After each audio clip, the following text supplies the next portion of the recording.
Okay, good morning, everyone. I'm John Campbell. It's the Tenant Services Committee meeting. Welcome to the Tenant Directors Online, Debbie and Marcel. And I would like to say we have a fairly full agenda with quite a number of deputations. So I think rather than asking for holds, we'll just consider that pretty much everything is held, and we'll go through the agenda one by one. Yeah. I'll just ask for a motion to approve the agenda. Moved by Debbie. Okay, all in favor? Thank you. Are there any declarations of conflict of interest? Okay, none. So the first item is confirmation of the CSAC public minutes of November the 18th. I actually have a question on that before we approve the minutes. And actually, maybe I can ask Sean in regard to this item, because it does say in the last minutes of November the 18th that the final CSU review was scheduled to be presented to the Board of Directors in February 2025, and we're now into April. Maybe you could just outline some of the discussions that are going on now in terms of, bringing that report forward. Sure. To the chair, we are in discussions back and forth with the city on the CSU review report. So we're looking at the themes emerging from that report and having discussions internally about that and providing feedback. We are expecting to receive that soon. Last conversation I had was that we could expect it within about a month. And so once we have that, we'll bring that forward with some discussion on go-forward planning for CSU. Okay, great. Okay, thank you. Any questions from anyone? All right, so we'll just ask for a motion to approve the CSAC minutes. Somebody just move that motion. Thank you, Debbie. All in favor? Okay. And then we have a confirmation of the public meeting minutes of November the 25th. And Marcel, maybe you could move the minutes, unless there's any questions or comments. Could you just move approval, Marcel, please? Okay, all in favor? Thank you. Any discussion on any of the items in the business arising section? Okay, none. All right, so we'll just move to receive that, please. Debbie, thank you. All in favor? And we have Mr. Miguel here. Miguel, we're going to talk about the TSC work plan. If you have a presentation, go ahead and just set up a laptop. No, we don't. We do not have a presentation on that item.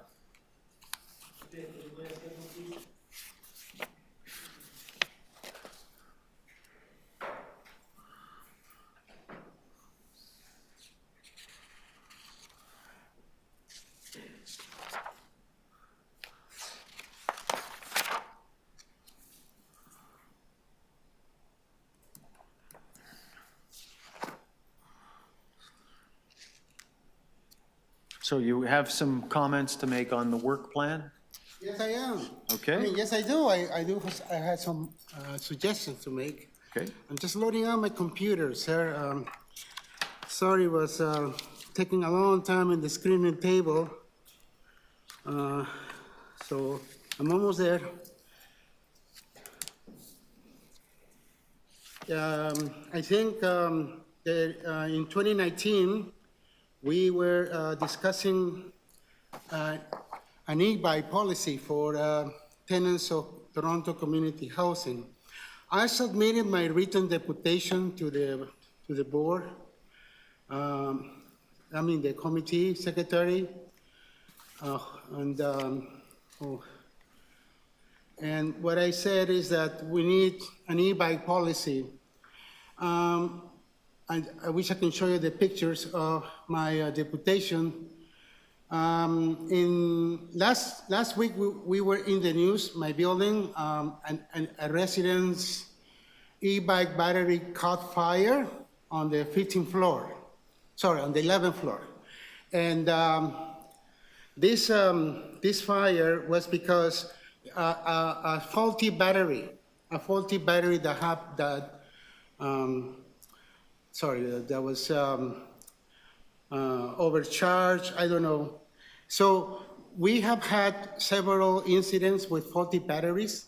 I want to remind you that the TTC currently do not allow e-bikes and mopeds or anything that during the winter times.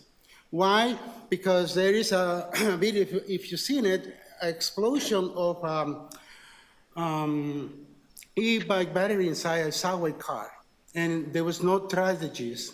So far, there is no human losses because of the result of e-bike batteries exploding inside the units.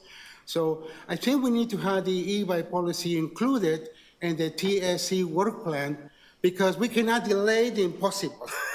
I mean, sooner or later, we have to face it. And the reality will come in the way that in the news will say someone died in that unit because the e-bike battery exploded.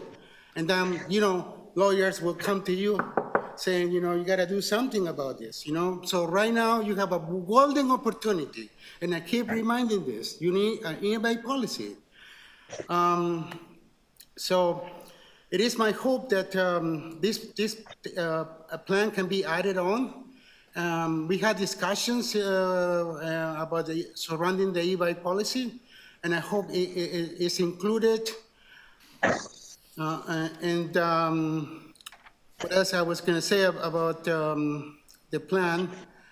I was going to speak together with another item in relation to the fires in that there is no data enough that says the fires were caused by e-bike faulty batteries. We got a long list of fire classifications, but nothing in particular to e-bike fires. So I think we should be including. And I think that's my deputation for now. I have more to speak. Okay, that's good. Yes, we have a list of items that you want to speak on, and under the Chief Operating Officer's operational review, I also have a question in regard to fire safety, so we can talk about that at that time. Any questions from members of the committee of Miguel? John, if I may, it's Debbie. Miguel, will you remind us, I do remember your deputation around the e-bike batteries in 2019. Will you remind us what your policy recommendation was, please? She's asking you what your policy recommendation was. I have a long list of recommendations I submitted. I wish I could, I want to put it up there. It was a collaboration between 250 Davenport Road, the residents of 250 Davenport Road, the residents of 220 Oak Street, who combined ideas and put together a very intelligent list of recommendations in regards to an e-bike policy. So I'm willing to share it with you guys, but at this moment, I'm trying to find my deputation somewhere in my laptop. I appreciate that, Miguel. Thank you for the reminder. You're welcome. Okay, thank you, Miguel. We'll follow up with some questions of staff, okay? And yes, Nadia. So through the chair, I'm happy to comment about an update on our e-bag policy. So we're actively working to develop an e-bag policy. We're hoping to come out to tenants in May or June to conduct consultations. So there are quite a few tenants who are interested in an e-bike ban. We also have tenants on the other side of the argument who require an e-bike to move within the city, and so we're trying to have a tempered and measured response. And so we're hopeful to bring a policy back to Tenant Services Committee before the end of the year. We're aiming for Q4. So we are working, we have an active staff working group on an e-bag policy, and we'll be reaching out to tenants, including Miguel, over the upcoming months to get that sorted. Are e-bikes brought into the buildings, into the residence units? Yeah. Through the chair, yes, we do have situations where tenants do keep their e-bikes in their units. We also have other situations where they keep it in the bike storage area within the building. So it depends on the individual situations. Okay, thank you. Any other questions of staff on this? No? No, that's very good to know, Nadia. Thank you for the update. Okay, so need a motion to approve the 2025 public work plan? Okay, Debbie moves that. All in favor? Thank you. Next item. Dissolution of the CSAC, Community Safety Advisory Committee. And Miguel, we have you down as, did you still want to speak on this? Yes, yes, I do.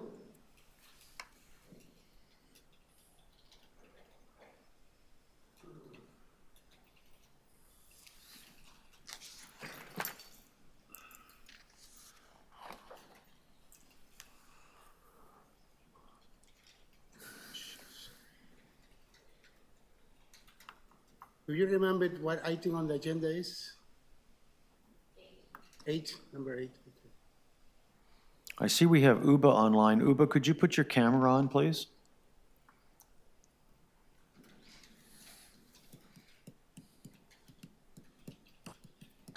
Good morning, everyone. John, I'm driving, but when I stop, I will put it on. Okay, thank you. You're welcome. Okay. The only question I have with regards to CSU review is that if they have. Sorry, this isn't, it's not the CSU review.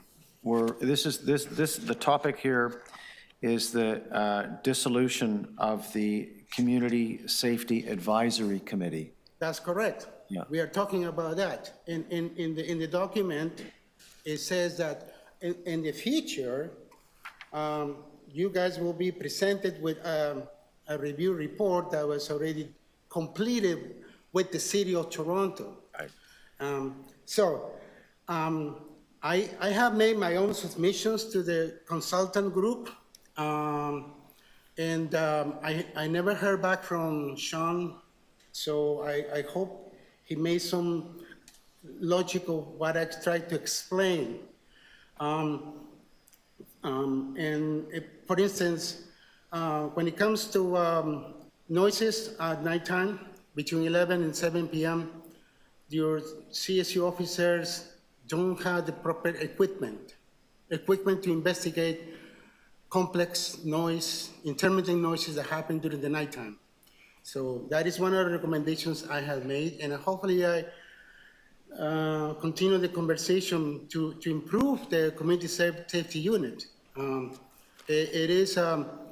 It's been a long and painful experience, and I can tell you something in confidence that some of the CSC officers, when it comes to investigating that type of complex noises, they said, why don't we send it over to 311 service to investigate? The 311 service does have the proper tools for investigation. So that is all I had to say about the dissolution of the CSAC, item 8. Thank you. Okay. Any questions of the deputant or on the item? No questions? Okay, so I need a motion to approve the recommendation that the committee be wound up. Okay, moved by Debbie, all in favor? Marcel is in favor, okay. All right, thank you. Next item is tenant insurance. This is item 9. And we have a couple of deputations. We have Catherine. Good morning, Catherine Wilkinson. Good morning, Chair Campbell. How are you today? Pretty good. How are you? You look Good. all, Nice to see everybody. all bright and sunny there. Yeah. So I do have some feedback on tenant insurance. We know the majority of our tenants cannot afford tenant insurance, even if someone else paid the premiums for them. Tenants would not be in a position to pay the deductible in the event of a claim. And so that's our reality. A tenant may choose to get insurance where they can afford it, and tenant insurance is not mandatory in Ontario. Private landlords may choose not to rent to tenants without tenant insurance. Social housing landlords do not have that option. Staff did speak to tenants on the TAC and the TCATs on suggestions to improve participation after their communications materials were produced. These materials, intended specifically for tenants, were produced with no tenant input. I don't understand why this keeps happening, why I have to keep coming back to this table to remind management of their obligations outlined in the shareholders' direction to consult with tenants. You have the poster only before you. The brochure and the website materials may mislead tenants into believing they must get tenant insurance. And this is quite concerning, particularly where English is a second language. Tenants may be intimidated into believing they will lose their housing if they don't get insurance. We know an existing Toronto Community Housing tenant will not be evicted if they do not have tenant insurance. That is important information for tenants to know to make an informed decision, yet it is not included in the communications materials. This is a great disservice to tenants. Tenants should be aware they have the right to choose. The other area I wanted to talk about was when accidents happen, sometimes contractors may damage a tenant's personal property while working in their unit. Tenants follow the established Toronto Housing claims process. Toronto Housing then passes the claim on to the contractor to investigate and respond to the tenant directly. Currently, where a contractor damages personal property belonging to a tenant, it becomes the tenant's responsibility to negotiate a settlement with the contractor. Why do tenants have to take on the contractors? They didn't hire them, and this is unacceptable. I believe the contractors have around $5 million in liability insurance. There should be one simple rule. You break it, you replace it. I have two recommendations. One, consult with tenants on revising the existing tenant insurance materials and the creation of new ones. Ensure the language includes the tenant's right to choose and informs tenants they will not lose their housing if they do not have insurance. The second recommendation is to review the claims process where contractors damage tenants' personal property. Managing these claims should be Toronto Community Housing's responsibility, not the tenants, and I would urge you to establish timelines for resolution of these claims with contractors. Thank you. Thank you, Catherine. Any questions of the deputant? Nope, seeing none. None of the deputant, but I do have a question of staff around the We'll come to lease that. condition. Debbie, we'll come to that after the deputants are finished. We'll ask questions of directors of staff. Miguel, you had a deputation on this as well, please? Yes, I do.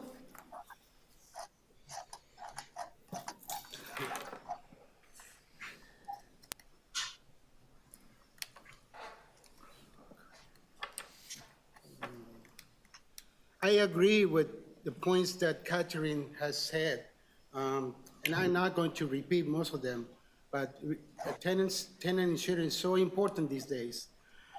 How about this proposal that the new move-ins to that comes to lead to 20 Oak, as an example, could sign up to get tenant insurance? I'm telling you that this practice is done in York Region. My girlfriend lives in York Region, and she's aware that when you move into a social housing unit in York Region, you must bring in your certificate of tenant insurance. So why cannot do this as a pilot project because of the high number of fires that we have experienced? And if you can see in the chart, that's the chart I was talking about. The number of fire reported and the CSU report to the board, or the GPS board coming up. So we don't have a specific line for e-bike batteries. In regards the question, the previous question of one of the members asked me, have you submitted your ideas about the e-bike rules? I have the e-bike rules over there. Like I said, it's a combination of 250 Davenport Road and 220 Oak Street, and it's the basic line to build up if you want to improve it, and I'm willing to cooperate, to provide my ongoing feedback, because we need to save lives. And again, continue the education of our all members, all residents, so that they perhaps, they start to understand how important it is to have insurance. I want to point it out that we have e-bike lockers, as you can see in the pictures, and it says right there, no storage of personal contents. And right now, somebody is using that space for contents and personal use. And I saw some tires, car tires, and that shouldn't be there. Also, what is really shocking is to see these keyless padlocks in tenants' units. You can see on the picture right there. That is a big no-no. So this, That's a big no-no. you're straying a bit from tenant insurance, Well, Miguel. I'm talking about also that they put themselves in trouble, because how is it possible the fire department will know the code to get in? You understand the problem here? They have ways Anyway. they have ways and means of getting into a unit.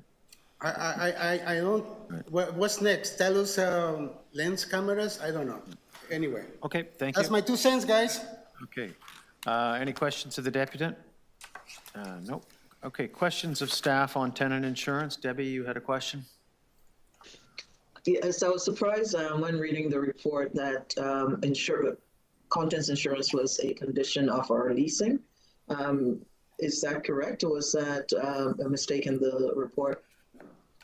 Through the chair, no, it's correct. Our lease requires tenants to maintain contents insurance. And from what Catherine is saying, my sense is that tenants are not aware of that. I was actually quite surprised. And what do we do for the majority of tenants who don't have insurance? Because it appears that the vast majority do not. So similarly to, I think, what Ms. Gavaya described in relation to our approach to e-bikes, we're taking a balanced approach. We recognize that for some tenants, the costs related to maintaining content insurance will be a burden they can't bear. Our lease does require it, and we will reserve the right in the appropriate circumstances to take action against a tenant who doesn't maintain insurance in accordance with their lease, but we exercise discretion. And so and recognizing the cost for some tenants may be prohibitive, that informs the decision-making that we take. We're exploring opportunities for actions that we might take in conjunction with Toronto Employment and Social Services to communicate and educate their staff as to the means through which tenants might be able to access their housing allowance that they receive through Ontario Works or ODSP to cover the cost of content insurance. And we are trying to educate tenants as to why we believe that there is value in their maintaining both property and liability insurance as required by their lease. But we're not actively taking action against tenants as a proactive measure to evict tenants because they don't have insurance. That's good, and I was glad to see staff was being proactive with tests, but there are 55% or so of tenants who are not on social assistance. I'm assuming that's a mix of folks who are working as well as those on other income security programs like CPP or old age security. Is there capacity for us to explore how we can look at bulk buying of house insurance? I believe one of the recommendations as well was to roll in the cost of insurance to rent. Is that a possibility? I think the Residential Tenancies Act would limit our ability to roll insurance premiums into the cost of rent because it would be seen as a rent increase contrary to the rent control provisions. I see. But in terms of, I mean, I think that Ms. Wilkinson's comment was that tenants should understand that they have choice in relation and agency in relation to the decisions they make about insurance. And I think that's an accurate assessment of the manner in which we're trying to approach the issue with tenants from a perspective that says that if we provide tenants with the information related to the value that tenant insurance can have for them, they'll make the right decision for them. But I also heard Catherine say that the promotion should include information that tenants will not be evicted because of a lack of. insurance. And I think that's consistent with our current practice. I don't think that the information package that, or the poster that was produced as part of this report is improperly, I don't believe that the poster misrepresents what our message is to tenants in relation to that activity or that matter, but I will take it back and engage strategic communications staff. Looks fine to me. Thanks. Keep us updated on this file, please. Yep. And I'm very glad at the approach that the staff is taking. Any other questions of staff? Ziva, Marcel? Yeah, I just have Ziva, a quick question. Yep. Sure. So, does management do they provide recommendations for insurance companies just to streamline the process for tenants? So, because there's a lot of insurance companies that are out there, they have different services. Is there anything that management does to really help tenants with even just getting in contact with someone to get insurance? How does that look like on the ground? I don't think we've actively engaged in a process of recommending or endorsing any insurance providers for TCHC tenants in relation to insurance. We did explore and we engaged in our consultation with TCAT and the Tenant Advisory Committee, the offering that Housing Services Corporation makes available in this area, that HSC will offer tenant insurance, and we spoke to TCAT and to the Tenant Advisory Committee about that. But in terms of endorsing insurance or insurers or recommending insurers to provide this, we haven't done that. Okay. Any comments or other questions from directors? No? I have a, so I mean, my comment would be that it would be helpful if for tenants, you know, as Ziva pointed out, there are, you know, probably hundreds of companies that they could turn to. It would be helpful if we had, you know, one or two favored suppliers or suppliers that we know could provide, you know, coverage at a, you know, at a low rate, or, you know, maybe some sort of, I don't know how much tenant insurance is. That's so long since I've had to buy tenant insurance. What's a sort of a standard rate for contents insurance?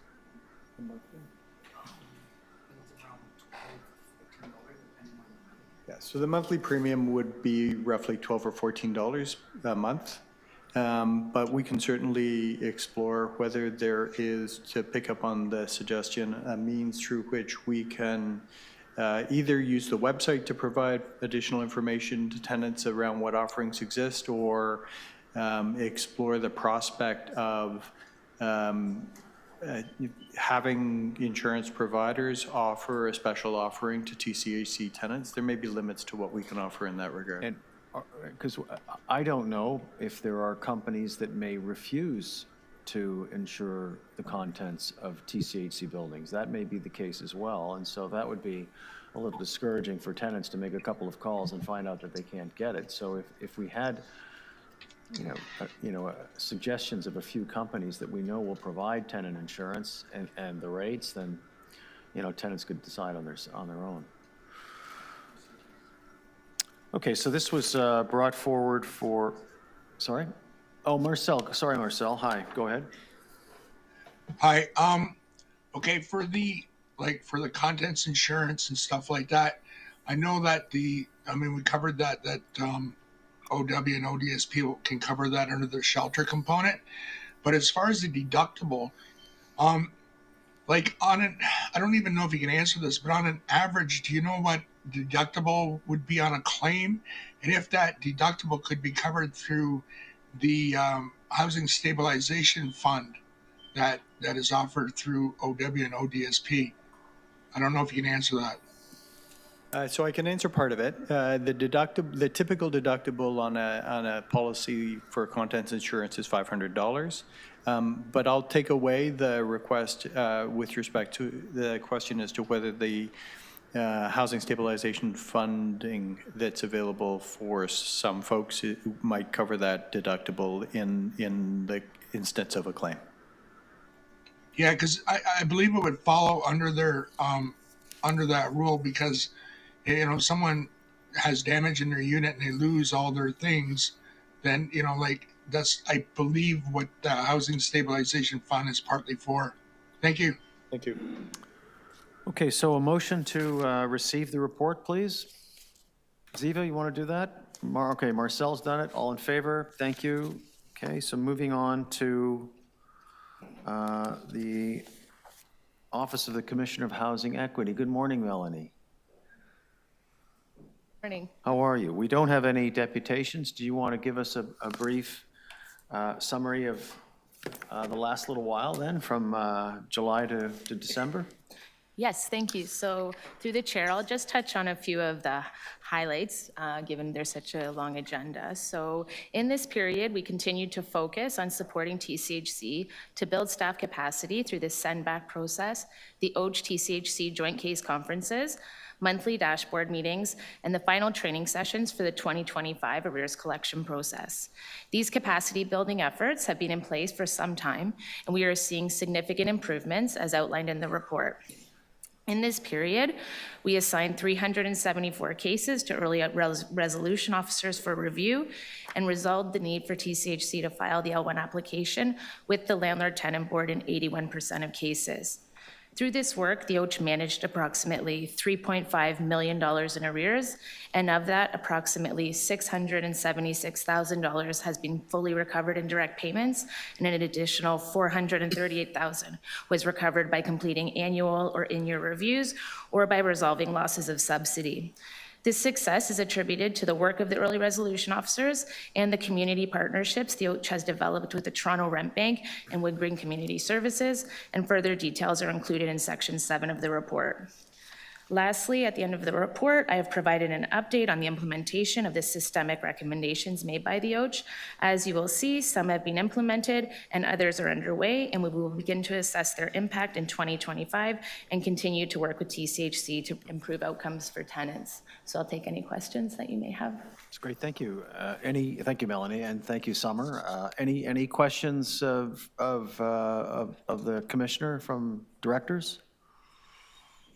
No, so Melanie, one thing caught my eye, and that is on page 4 of 17, on, I guess it's section 3.0 in the chart, where it says, make direct contact with the tenant in the first month of arrears. It says 62%. So that still seems low, because, we were at, it seems to be fluctuating around that. Why is that number not much higher? Thank you. So through the chair, when we looked at these numbers, we reviewed it because we noticed that period over period, the findings remain consistent. And the reason why is we've been focusing on the older arrears files of $10,000 and older. And so we looked at the average time these arrears started, and it was 2022. So that's meaning that we're reporting on old audit findings on cases where we knew TCHC was having difficulty adhering to the ACP.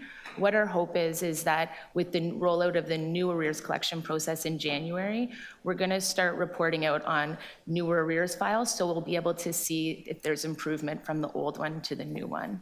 Okay, all right, okay. And then on the page prior, it says referral sent back to TCHC. The OACH returned 86 files to TCHC in this period. Of the 86 files, 35% were sent back for non-compliance with the ACP. And then it goes on to say only 20% of the cases were sent back for non-compliance with the ACP. I'm confused about the two numbers there. Yes, so through the chair. So what we were saying is of the 30 files, we sent them back advising TCHC and providing them with coaching and guidance on how to resolve them. And they were actually through that mentorship able to resolve the files without them having to come back to OACH. So only 6 had to come back to our office to work with them. Oh, I see. Okay, I got it. Okay. And okay, very good. Any other directors have questions on arrears? Just a comment, it was good to see the 1% improvement year over year between 23 and 24, I believe it is. Have you set targets in terms of outcomes for 2025 in terms of arrears? So through the chair, I plan to cover that a little bit in the operational performance measure. So if we're okay to discuss it there, I'm happy to do so. Okay. Yes, that would be fine. Thanks, Matt. Marcel? Yeah, I remember, I think it was either last year or the year before, there was a proposal to waive like the past arrears because they were uncollectible. Has that happened, or is this what you were just presenting? Is that carryover from that time period? I'm a little confused. Through the chair, Director Shalibora, yes, it is happening. The team are still actually reviewing the past tenant arrears files, and we have already written off some balances, and then the update report will be brought up to the BIFAC, next schedule the BIFAC, and also board, as for information. Ms. Debbie, can you remind us, please, how far back are we going to forgive the arrears?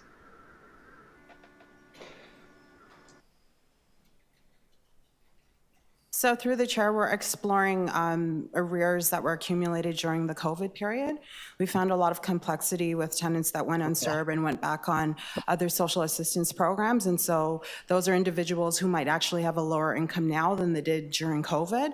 And so we're looking to see opportunities to write off those arrears because there's a very low likelihood of repayment. So we want to make sure that we're supporting tenants with their current circumstances. Very good, thank you. Okay, if there's no further questions, I'll have a motion to receive the report, please. Marcel, all in favor? Okay, thank you. Thank you, Melanie. Thank you, Summer. Next item is economic opportunities for TCHC tenants. I do not have any deputations on this item. Are there any questions of staff? Okay, no. I continue to find the report. It's probably me. I'm just trying to figure out reading. So the long question I had was probably around the internship program. Do we have a sense of how many interns go on to be hired permanently within TCHC? So through the chair, it ranges year over year, but we've seen as high as a 40% permanent placement rate and as low as a 25%. So it's a fairly successful program in transitioning the interns into permanent full-time opportunities at TCHC. And do you measure permanency as meaning at least 1 year after internship? So through the chair, we did a longitudinal study, I believe it was 3 years ago, and so we looked at individuals that continue to maintain employment. Having said that, I think a year would be standard in terms of identifying whether they had a successful transition. So we continue to explore that. Thank you. And I'm assuming, Nadia, that you update it on an annual basis. So through the chair, that's the plan. Currently, we're looking at scholarship recipients as well. So historically, we haven't had the internal infrastructure to do some of those longitudinal follow-up studies. And so we're putting that in place with the team as we speak. I see. Okay, thank you. Okay, motion to receive this report, please. Moved by Marcel, all in favor, thank you. Next item is the Chief Operating Officer's reports, the operational performance measures, and I don't have any deputations. Are there any questions at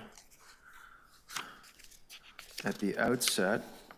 This is in regard to vacancies, rapid rehousing, and so on. Yeah, so it would be good to hear around the rapid rehousing and some of the challenges that have been identified there, as well as Nadia was going to update on the arrears. And there's something else, but it's just gone right out of my head. So we'll get to rapid rehousing in 10E. Okay, so I think what I'll do is I'll go through these items and then we'll approve the package of number 12 altogether. So we have tenant in, did I have a question here? Actually, I had a question.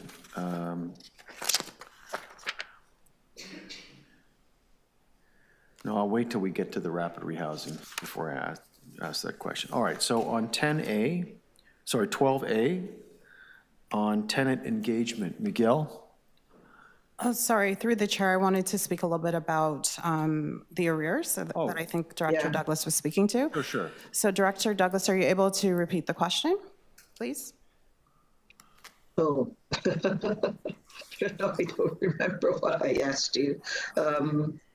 What did I want to know in terms of whether or not that we saw a 1% improvement year over year with arrears with the new system put in place. Are you setting a more aggressive target for 2025? So through the chair, in 2024, we saw a fairly positive result in terms of all of our interventions related to current tenant parking and tenancy arrears, rent arrears. So we did see a reduction year over year. We are finding that we are catching up with our annual reviews going into 2025. So in our next quarterly report, you'll see a bit of a spike in arrears. So we were actually hoping to stay flat going into 2025 as our target. Right now, we are seeing some tenants being moved to market rent tenancies because of not turning in paperwork through the annual review process. So we're optimistic that we can get those tenants back on RGI status once we get the documentation. So we're still optimistic that we can have a flat year with regard to arrears going into 2025. Okay, but flat as to 2024. Correct. No increases is the hope, but the next quarterly report at the next TSC, you will see a spike. Okay, thank you. So what sort of documentation is missing that moves them from RGI to market? So through the chair, we require a notice of assessment for tenants that are of age, that are eligible to work, or school documentation to document that they're actually not working, that they're in school. We have found, particularly with some of our vulnerable tenants, it's difficult for them to obtain a notice of assessment. So we're working with the Housing Secretariat, we're working with third parties, we do tax clinics. We try to really get tenants involved and connected to opportunities to actually get the appropriate documentation so we can maintain their RGI status. But typically the barrier is the notice of assessment. Not necessarily all tenants will be even filing tax returns.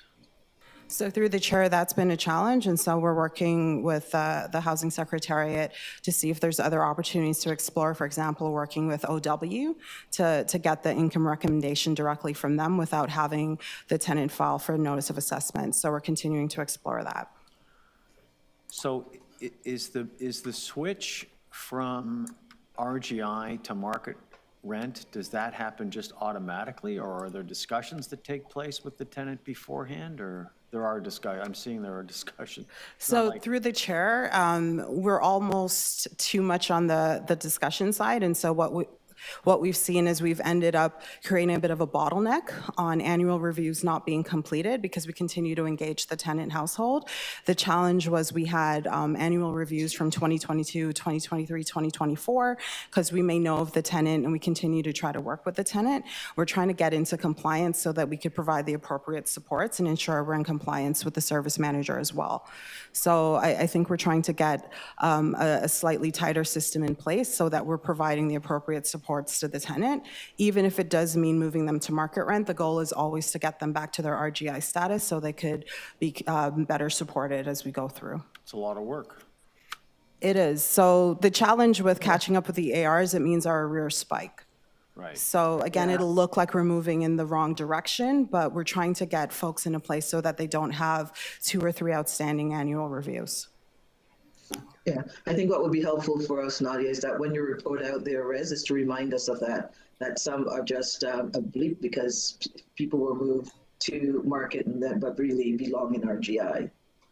Through the chair, So that's correct. It's an artificial arrears, yeah. Okay. Yes, so we will speak to that a little bit more in the next quarterly report. Got it. Okay. Okay. Okay, so we're going to move on to the next item. John Ziva has her hand Oh, up. sorry. Oh, yes, sorry. I don't always see the little yellow hand there. Go ahead, Ziva. Not to worry. So I have a question in regards to the pest management part, because I just do know that this is a huge problem. So you're saying that there was an increase of treatment. Would you be able to let us know, like, what are the contributing factors of the reason why there's so much pest treatments that are happening within Toronto Community Housing right now? So through the chair, the the slight increase in Q4 was primarily attributed to the warmer seasonal weather. So we often see when the climate's a little warmer, the sort of demand request spike. So that was, I would say, the primary factor driving the slight increases. We also see that, if you look at the legacy reports, that similar spikes would occur during the winter months when the weather is typically warmer. Okay, so climate change.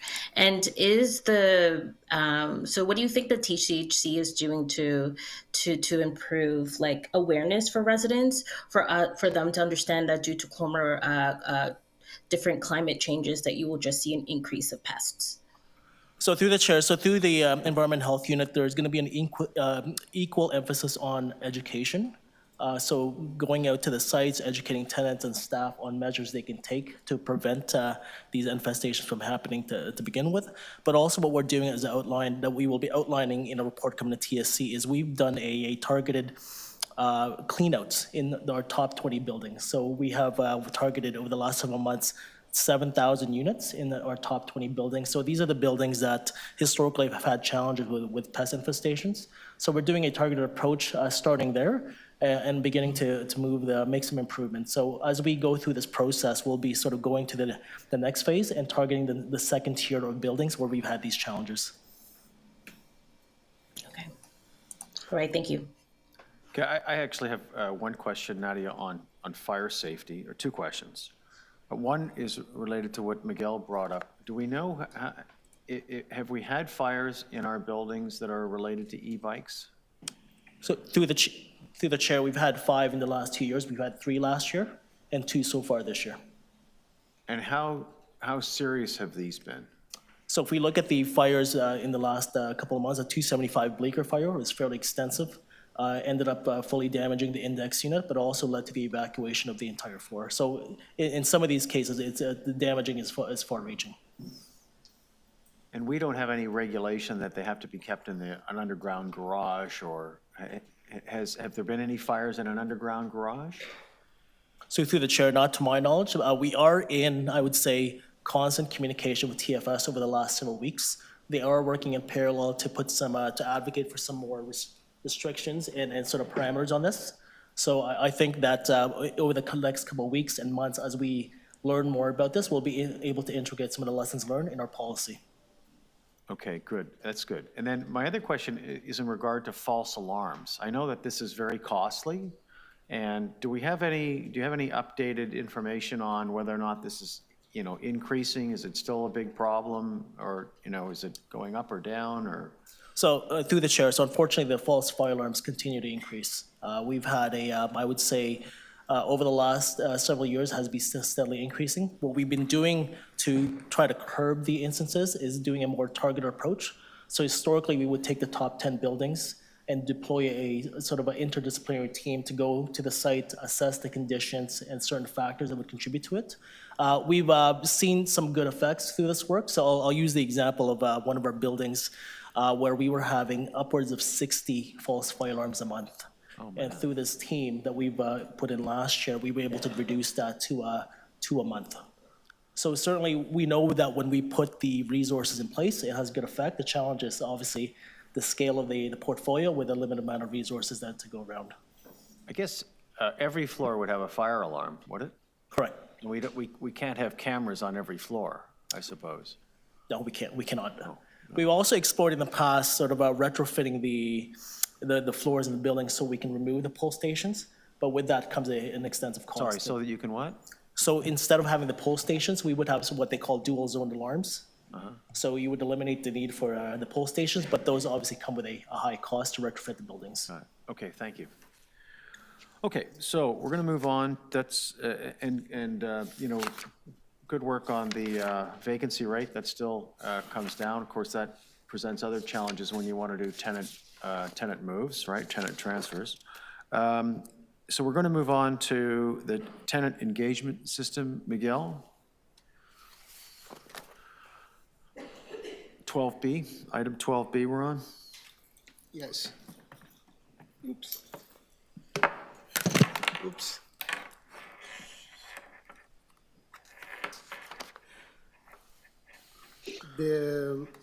Through the 14 and 15 years, I have attended several tenant engagements. We had tried to reinvent the wheel time and time again, trying to find the best way to engage our tenants. Back in 2010, we have a social development funding plan that allow agencies to come to the board and say, well, we're gonna help your tenants to build capacity. And one of the examples was through the Voices from the Street. My diploma is plastered on the screens, by the way, if you can see it. So I was given the authority as a tenant leader, not a tenant rep, but a tenant leader. So you guys paid that agency $25,000 back in 2011. I was also trained as a peer supporter. Anyway, what I'm trying to say here is very little. I have given 14 years of my life to the building, and last year I was terminated, fired. I was, I was told, you know, you're not welcome here anymore as a tenant rep. But anyway, I thought I'll let you know that you guys invested in me, but now you want to let me go. That's fine. Thank you. That's it? Okay, thank you. Any questions, comments? No? Okay, next we have Ghassan. Ghassan. Good morning. Good morning. Good morning. Thank you for coming to City Hall today. Yes, thank you very much. So it is 12B. The sound is clear. So good morning, Tenant Service Committee members, TCHC management, and tenants.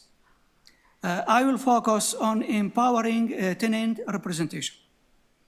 On page 2 of the document, item 12B, in the tenant leadership survey, the recommendation number 2 focus on empowering tenant representation. It is very important for the tenant representatives to be empowered by the management to achieve their promise to the tenants and achieve the engagement goals of TCHC.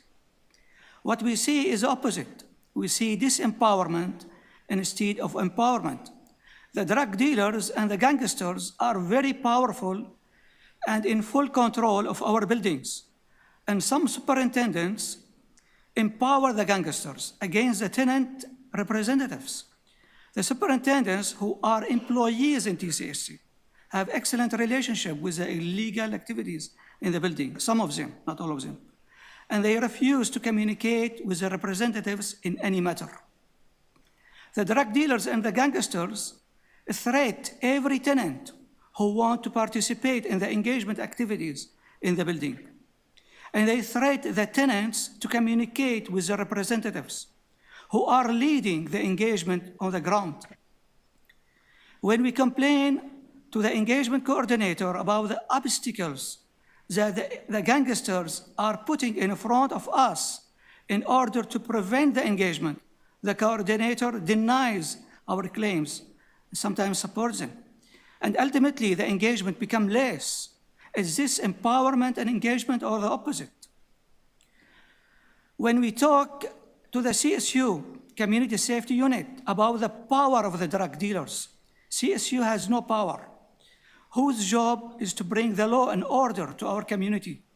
I think the CSU. And when we talk to the police refuse refer us back to CSC. They don't want to involve, and no action from them. When we request items through the Tenant Action Funds, TAF, it takes too long time, 1 year to 1.5 years to see the items. When the representative are not requesting the items for themselves. They are requesting it to facilitate the engagement in our buildings. Is this long waiting empowerment to the engagement and to representatives? Community engagement is very important because it empowers the tenants, foster the resiliency of the community, involve tenants in community engagement, lift up their souls, increase the feeling of safety, and strengthen the connectivity among tenants, introduce government resources to tenants. And the main person in all this engagement system at the local level is the tenant representative. So please help us in our work and prevent the gangsters from discouraging the tenants from participating in the engagement activities in our buildings and our neighborhoods. Thank you very much. Thank you, Ghassan. Any questions from the directors? Ziva, Marcel, Uba, Debbie? Any questions of the deputy? No? Okay. No, just a thank you for that. Yep. Okay. Thank you. Any questions on the item? Sorry. Yeah, please, Nadia. Yep. Sure. So through the chair, I just wanted to comment in response to the deputation. Many of the things you said, I agree with in terms of tenants being the center of the work that we do and wanting to ensure that we provide the resources and supports to empower tenants to be the center of our tenant engagement system. I would say it isn't widespread in terms of the experience of tenants feeling intimidated to actually represent their communities. We usually hear the opposite, but I do recognize in certain communities there are challenges, particularly in communities that are higher risk. So I will ask Al to comment on CSU, because I know there's some comments about CSU and our relationship with TPS. I just wanted to clarify. We are not complicit with illegal activity, obviously, and if there's a case where we are, I'd love to hear about it, but I would want to clarify that we don't see that in all of our communities. But thank you for sure. Okay. Al, if you want to comment. Yes, thank you, Nadia, and good morning, Chair Campbell and board members.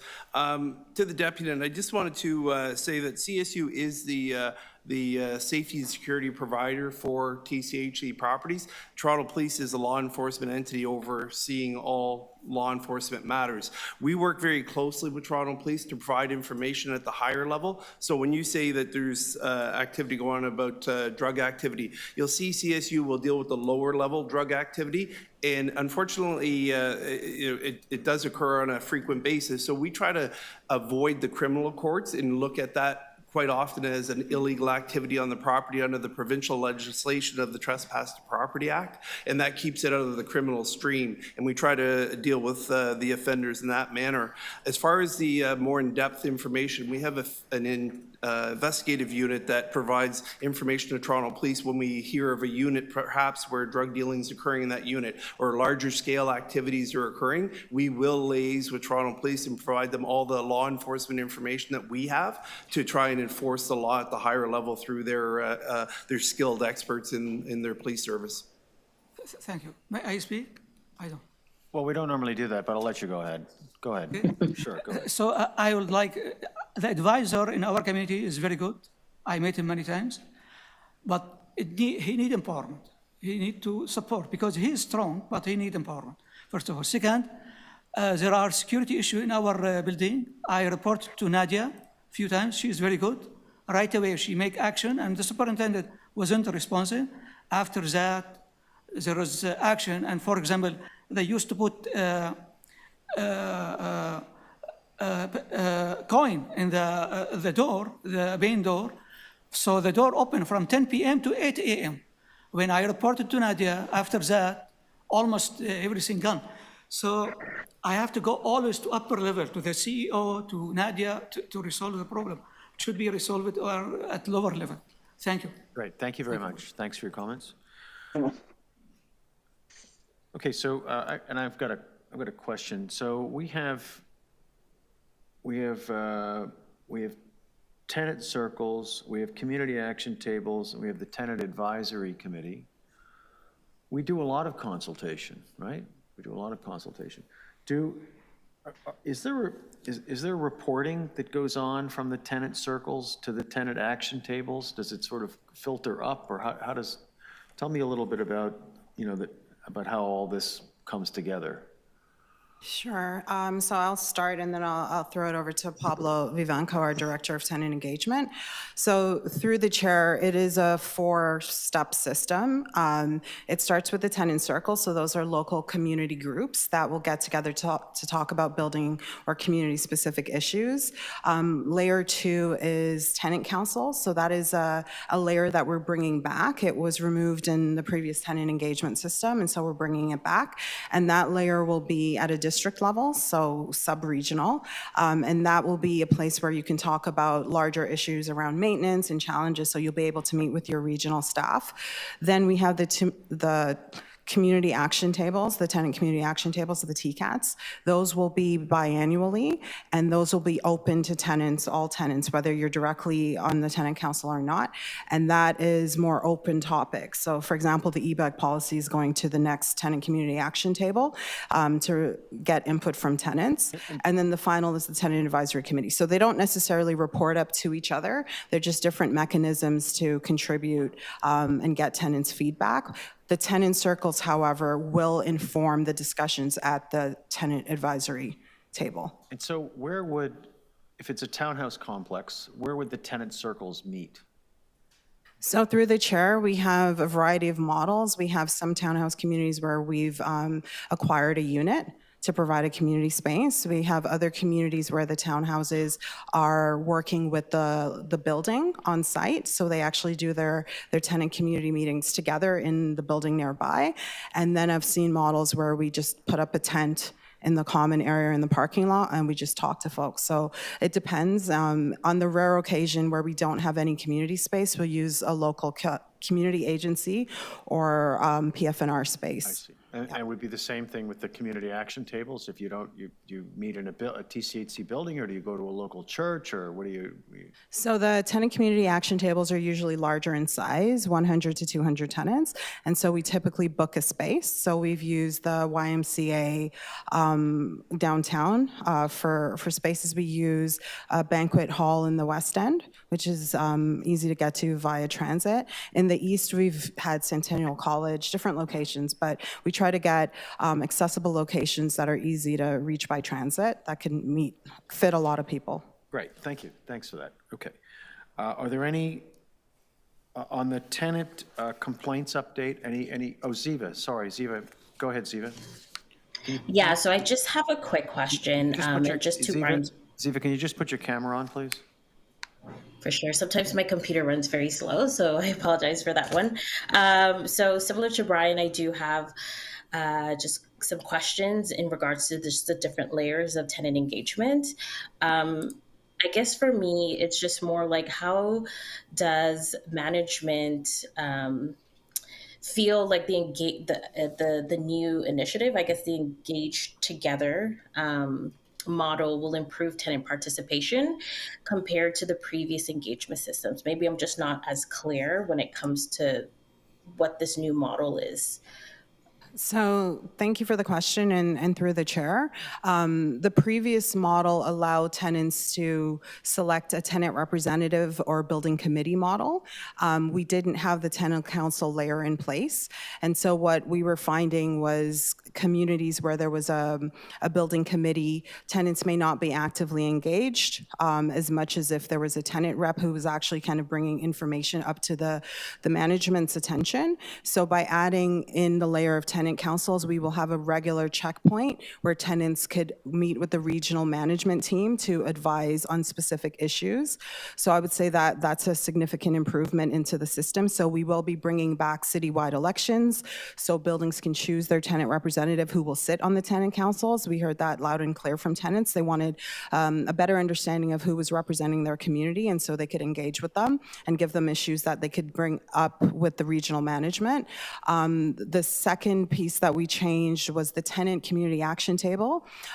Previous to this model, it was closed to individuals who were in the tenant engagement system. So we had wonderful tenants like Ms. Wilkinson and others who may not be directly involved in the tenant engagement system that would not have been typically invited to the tenant community action table. So in the current model, if you're a tenant who may not be interested in the everyday governance within the system, you can still participate and provide input into the e-bike policy, still meet with senior leadership and otherwise. And so the tenant community action tables being open, I think, is a tremendous opportunity for all of our tenants. And then the tenant advisory committee will be evolving. So we're looking for new membership. And so that will be the citywide represented committee that we will have senior leadership and other folks in the company meeting with. So again, we're hoping to provide different opportunities. Some tenants want to engage with us a lot. Some tenants want to engage with us a little. And the main thing I think we wanted to change is making sure it's clear that tenants were providing input into decision making. That was the bottom line. And so we want to make sure that it's a clean line to management, a clean line to senior management. So as we develop policies and procedures, we're making sure that we have tenant input along the way. That's good. Yeah, and because this is a tenant election process, how are tenants involved in that? And how do we ensure that the election process is fair? Excellent question. Through the chair, I will throw that to Pablo. Good morning, through the chair. So for the tenant elections, the tenant elections to the tenant councils, that's where the tenant elections will be 4 members to the tenant councils, of which there will be 3 tenant councils per region. So in and around 270 members to tenant councils will be elected to that process. We have begun meeting with Toronto Elections and drafting also the guidelines and the procedures to the elections, which we'll be bringing to the Tenant Advisory Committee next month. As well, we have just put out a call for a tenant staff working group precisely to advise us on some of our thinking around the tenant elections so that we're able to provide procedures and guidelines that have already had some more fulsome tenant input before we start actioning those. And we are projecting for the elections to take place in early fall. Okay, any further questions? No, okay. And anyone can sign up to be, I guess, they can nominate themselves to be a part of the tenant engagement committee. So through the chair, the tenant community circles are open to any tenant that want to participate at a building or community level to become the tenant representative for your local building or community. You do have to fill out a nomination form historically. I think that's what Pablo's talking about evolving. But historically, I believe it required 5 signatures from other tenants that weren't in your household. So it did require you to demonstrate that you have connections with other individuals in your community. That nomination form was then vetted to ensure that you met the criteria, and then those individuals that were interested would then go through an election process. Gotcha. Thank you. Okay, we're going to move on to, are there any questions on 12C, the tenant complaints update? Okay, no, then we're going to move on to the violence reduction program, 4th quarter update, and I have Miguel with a deputation, two deputations.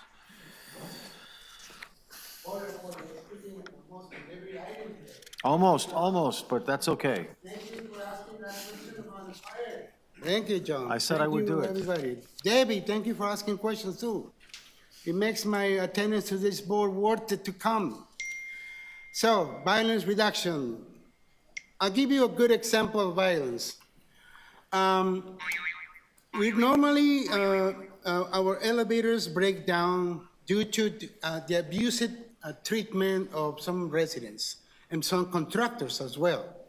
So this leads to we have 4 elevators, and then we are down to 2, 3 are out, and sometimes we are only with 1 elevator for 484 units, 28 floors. So tenants get upset, of course, obviously, to see bikes and e-bikes going in the one single elevator. I witnessed, yes, the other day, they were pulling the man out of the elevator because he brought in his e-bike or moped. My friends, this has a solution to reduce this type of violence because we are not addressing the lack of infrastructure investment on developing more e-bikes enclosures and bikes as well.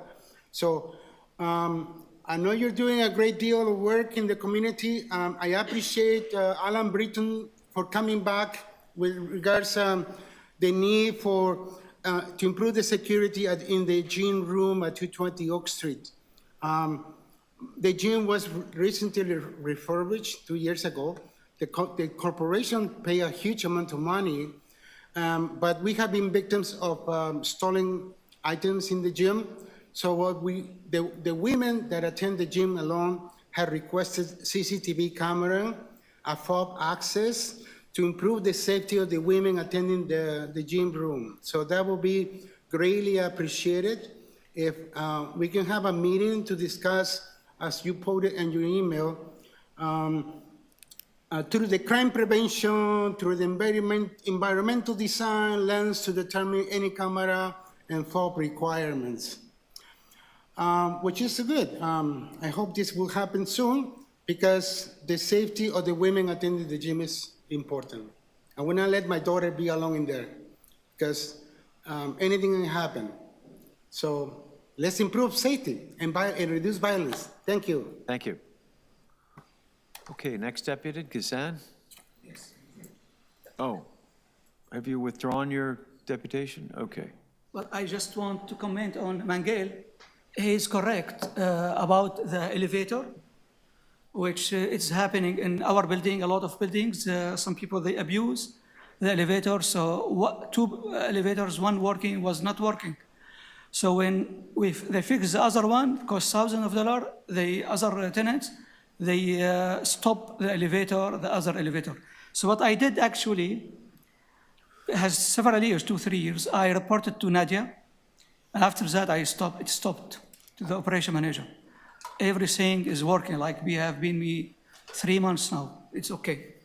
So it is very clear that some people, they are playing with the elevator. Okay, thank you. So 12F, good morning, committee members, TCHC management, tenants, and Sorry, all. Mr. Faya, we're not on 12F yet. Yeah, we're just on 12D. We'll get to you, okay? A little later. So on the violence reduction program report, are there any questions from the directors? No questions? Okay, all right, so I've got a couple of questions. So when we look at the community safety indicators on page 6, generally speaking, over the time period covered, Q4 2003 to Q4 2004, things are not necessarily getting better. And, we make a lot of effort to make things better in this organization. The community safety patrols have gone down. I mean, that's a big visual right there, right? Just like it's gone in half. And we know that the patrols help, and yet we're doing less than half. And we're still waiting for the CSU review in the city to get get the facts out here. I mean, can you just talk about a little bit about the impact of fewer patrols, going through these communities and how it's impacting residents?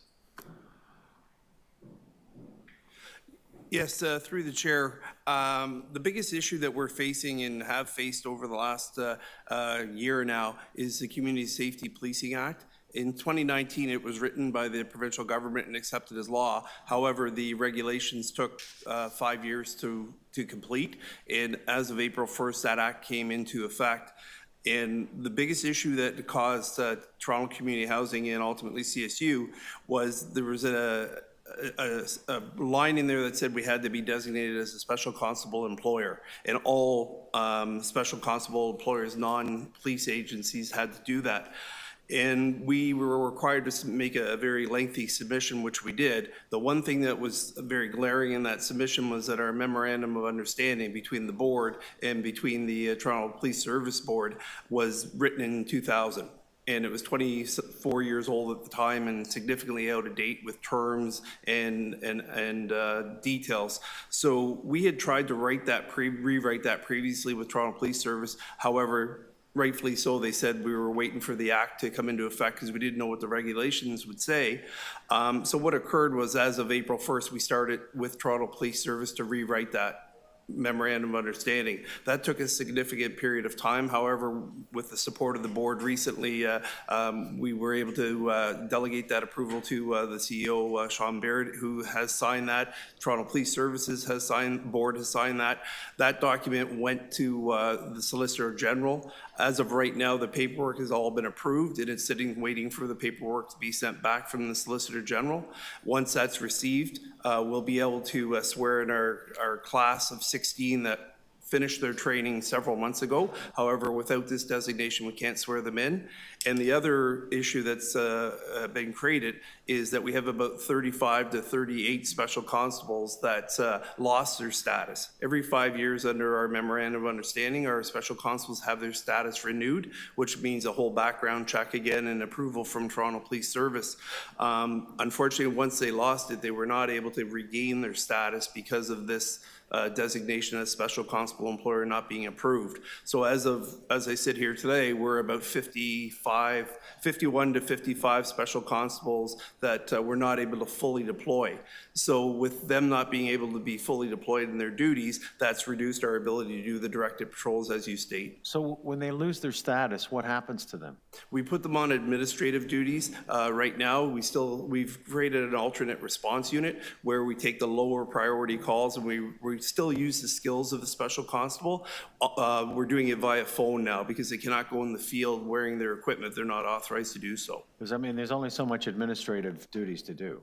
There are definitely, and it's something that it's an issue. I can't. So they can't go out. They cannot go out into the field and walk around and talk to people and do what they did before.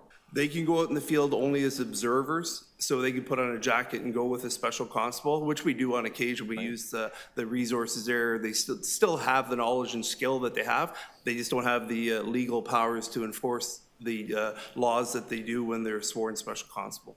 And then the security guards, I mean, they have replaced some of the vacancies. Is that correct?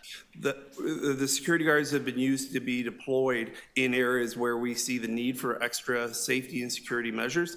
Some of those, yes, in theory, we would have used special constables when we're fully staffed. And that's something we want to do when we are fully staffed and the review is completed, is look at our deployment model. But yes, we do use third-party security instances where we feel we need extra security at times. So does the province know it's created this problem? I mean, they must know they've created it. There's a problem they've created. Yes, through the chair, we've made it very clear that it's definitely been an issue with us. Other services have gone through the same issue. Toronto Transit Commission has just received their paperwork back from the Solicitor General, so they're about maybe one step ahead of us, but they'll have their special constable designation through the Toronto Police Service Board probably within the meeting period of this month. We're hoping to have it as of next month. And would we have one of the largest special constable staffs in Ontario? We definitely do have one of the largest number outside of a police service. Police services use special constable designations for specific roles like prisoner escort, court security, etc. Obviously, our people have a broader scope of duties, but yes, as far as what we do, we are one of the largest non-police service special constable agencies. Okay, thank you. Thank you very much. And so you said the timeline is next month when this? Yes, through the chair, as I said, the paperwork is with the Solicitor General now. We made calls yesterday to verify. We're waiting for it to be sent back. Once it's received by Toronto Police Service, Special Constable Liaison, they'll notify us that our submissions will be made to them for the renewal, and that will be submitted to their Police Service Board. And once it's accepted at their Police Service Board, we can have our staff sworn in accordingly. Got it. Thank you. Thank you very much. Any other questions? Sorry, go ahead, Sean. Yeah. So to the chair, I just wanted to add so that committee members are fully aware. Al, our Director of CSU, and Nadia, our Chief Operating Officer, have been, they briefed me on this very early in my tenure here, have been all over this issue from the very beginning, and encouraging the support of both the Toronto Police Services and the provincial authority to ensure that we get this completed. Both share the concern that you've raised around the issue that's created for us and the crunch that it's created on our resources and our ability to respond. But I just wanted to ensure that the committee fully understands that the staff on our side have been very diligent in ensuring that this has been addressed as quickly as possible. Got it. Thank you. Thank you very much. Okay. No other questions from committee members? Marcel, sorry, go ahead. Yeah, I just have a question on the constables that lost their status, I think. Now that this is sorted out, are you able to get everyone, like all of them, back with their, get their status or get everything renewed for them to be back out in the field? Yes, through the chair, Director Charlebois, all CSU special constable that had their status expired have to resubmit their paperwork for a renewal, and that's the regular process, as I said, that occurs every 5 years, and that's a background check to make sure there's no outstanding offenses, etc. If all pass those background checks, which usually is the case, then they also have to, under the new act, complete a 2-day training session to update them on certain legislation, which we are already doing proactively. So we have those special constables doing that prior to their submission and prior to us receiving the designation. And then once that is, they complete the 2 days and they pass their training, then they're fully able to be reinstated as special constables. Thank you.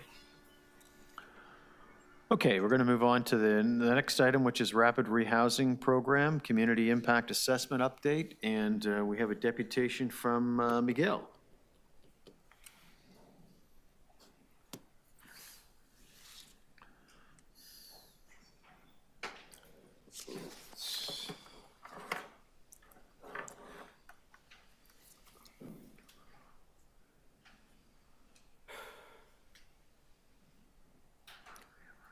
All right. With regards to this item, all I can tell you what I have experienced. We want to do good to rapid housing in individuals who are in need of housing. Perfect. I like the notion of housing everybody, but you have to be selective, in my opinion, especially when you're dealing with old residents. I'm a 60-year-old young resident now, and I have experienced noises coming from the unit above and below me. Those residents are awake during the night. I am a person who has a routine and go to sleep at 10 p.m. And the bottom of the stairs is my bedroom right now. This is where I sleep because I can't find no place to sleep at night. So I have requested to be transferred, but that request has been denied twice. So the only thing I can do is soundproof the unit. I have ideas how to soundproof the unit. There is a company that is Canadian that uses a special material that they can go on the ceiling. There's also soundproofing of the floors. Gail, this is not on topic, because the topic is about rapid rehousing and taking people out of the shelter system and finding them housing in TCHC units. So yes, John, I totally understand. The topic is how well or how improvements we need to do with this program. Mm-hmm. I have seen a lot of young residents out of the street coming in the building, but it seems that the service agency, they're supposed to be supporting them for 12 months, is my understanding. Sometimes the relationships break down. So they need wraparound support. If you're gonna bring an outsider into the building, please ensure that they don't fall to the cracks. We want to have successful tenancies. a positive tenant experience, good quality homes. But right now what we're having is sort of a vibrant community, but at nighttime, between 11 and 7 a.m., the old people are affected by noises. So how we deal with this problem? I can't transfer. I'm proposing some proofing of the unit, or I don't know, be selective who you bring in, not so that the old residents don't get affected by all other people's behaviors, and they turn it into social behavior. And some of them, they lose their tenancy because they turn their homes into drug dens, to be honest. I've seen it. So good luck. Thank you. Okay, thank you. Any questions of the deputy? No. Questions? My screen's gone. Oh, there we go.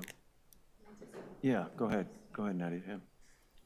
Oh, sorry, Ziva has a question. Do you have a question of the deputant or of staff? Oh, of staff. Okay, all right. We'll have you do your question first, okay? Go ahead, Ziva. I'm just curious to know what exactly is the wait list for people who want to get housing in TCHC? Yeah, thank you for the question, and through the chair, the current wait list from the centralized waiting list for rent geared to income housing is approximately 103,000 households. That represents the wait list for all residents seeking rent geared to income housing, and TCHC represents approximately 2/3, along with TSHC, of the total units of available rent geared to income housing. And if you were a person that was not in TCHC, but you are looking for rent-to-gear housing, and you went through the proper channels of submitting an application, how long is that time frame? Thanks for the question. The time frame can vary depending on whether a household has priority or not, but typically we advise households that the average wait time for a unit is between 8 to 10 years.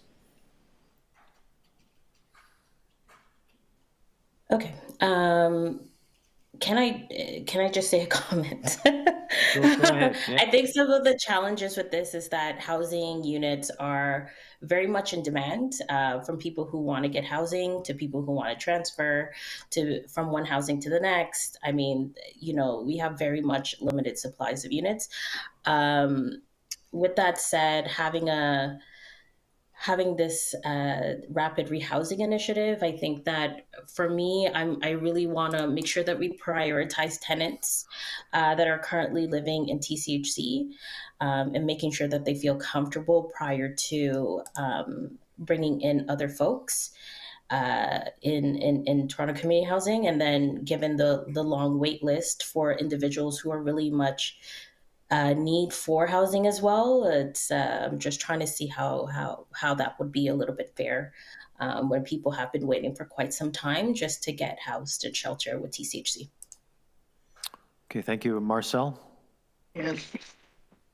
Thank you. When it comes to the rapid rehousing program, like I do believe everyone has the opportunity and should have the opportunity to have a roof over their head and food in their bellies and clothes on their back and a decent source of income. I hope I don't butcher this, but what I'm trying to say is, if people are coming in under the rapid rehousing program, I worry that some of the supports that they're supposedly have, maybe not really like the agencies or whatever that are following through with these supports. I'm not sure if they're really following through with the supports and stuff. And I worry that the resources that TCHC has and the manpower, which is really good, because I've done some day visits to like different sites. The supports that TCHC has are really good, but they're limited. And I worry that if there's too much, that resource is going to get thinned even more, and then that causes more problems and it causes more disruption for other tenants, right? And I'm not trying to put a bad picture for the rapid rehousing program, because I believe that everyone has that right. But I just worry about, like the supports that are supposed to be there. Are they there? Because I don't think it's in our best interest or in the community's best interest to have our resources stretched even further than what they are, because they've been doing phenomenal work with what we have. But that can only go so far if it keeps getting stretched. And I think that's it. I hope I didn't butcher this. Thank you. Did you want to follow up with a question of staff, or we just wanted to make that comment? I just wanted to make that comment as a tenant, right? And also as a tenant director, like the community always speaks about feeling safe and having a safe place to live. And I do know, and I see firsthand TCHC is doing wonderful things and meaningful things for the community. I just worry that if we're bringing in, like, we're the housing, like the housing place, then there needs to be supports coming in for us, instead of us always overutilizing everything we have, because that does run thin, right? It's just a comment. Okay, thank you. And Uba. Through the chair, can I just comment on Director Charlebois' comments? Okay. So Director Charlebois, we've actually made some adjustments to the rapid rehousing program in 2025, and the report outlines some of the improvements we've made to the program. So working closely with the Housing Secretariat and Toronto Shelter and Support Services, we've actually amended the program. We've lowered the number of rapid rehousing tenancies we'll be taking in. We've also added additional staff specifically to support rapid rehousing tenancies, and we've also looked at diversifying the buildings that individuals are moving into, so there isn't a concentration of tenancies. So we absolutely appreciate the comments, but I think we're moving in the right direction, and I think we have wonderful partners in the city working with us to ensure the program is successful. The hope for all of us is that we could transition individuals into successful tenancies, and so that's the focus in 2025. But noted, thank you. Uba? Thanks, John. I'm glad this initiative, it's happening because it's helping a lot of tenants, a lot of homeless people. And my quick question is the rehab, these homes, are they only bachelors, or they have bigger units like 1 bedroom, 2 bedroom, 3 bedroom?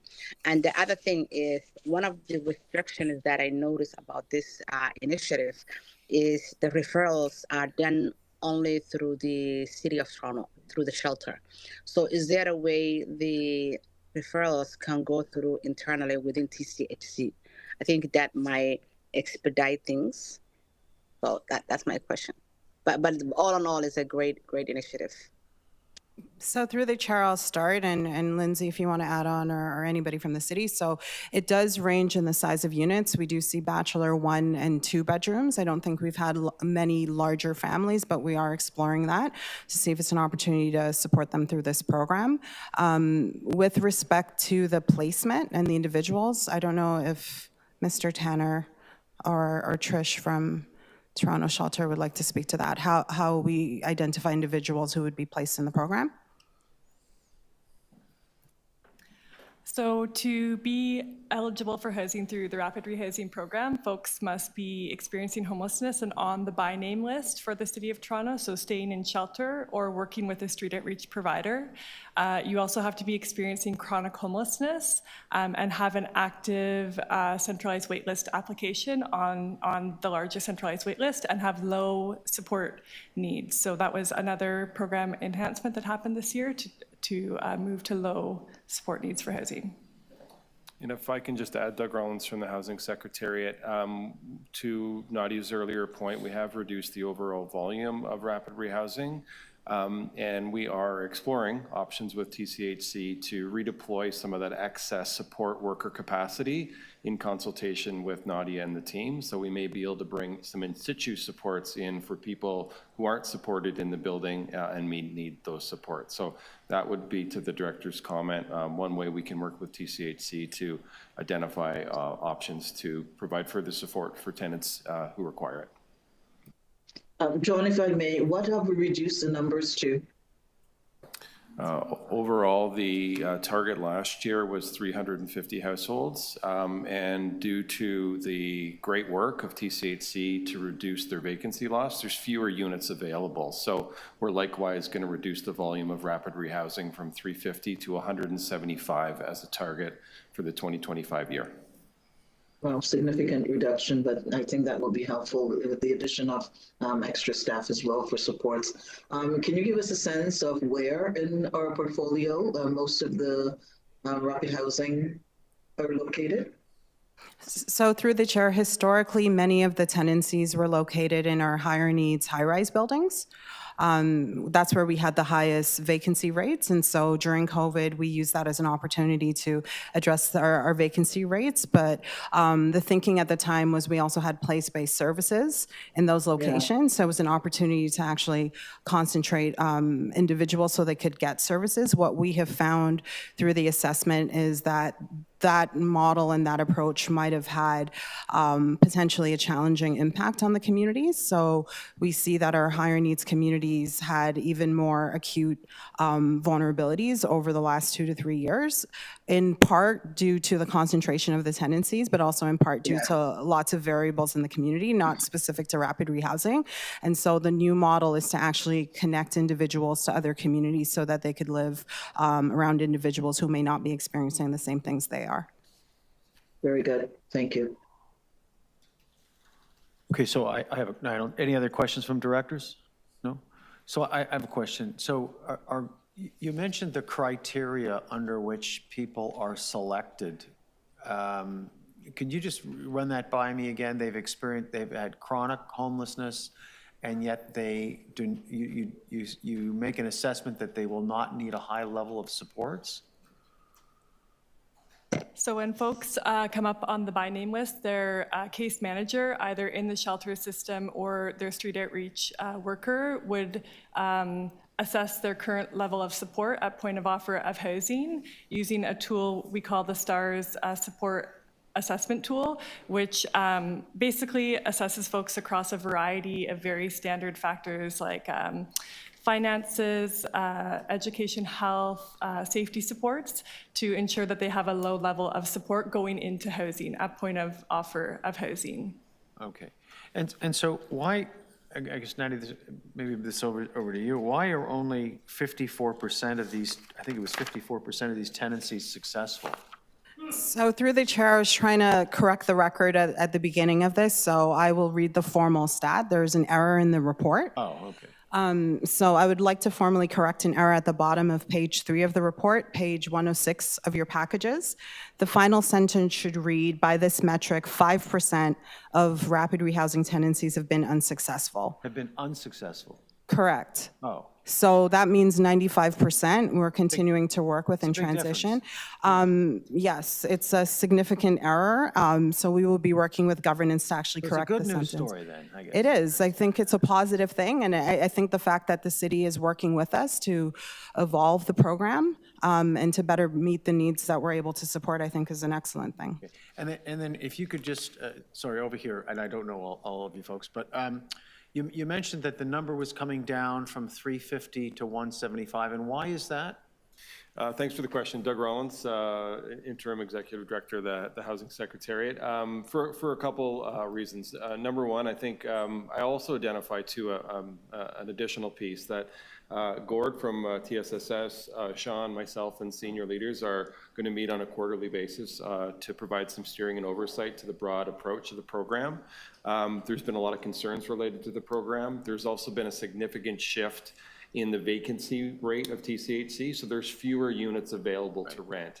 And we wanted to make sure, to the point earlier, that this was a modest allocation from the TCHC portfolio. So the vacancy rate is basically half of what it was when we started the program. So we're adjusting the rapid rehousing allocation to align with that.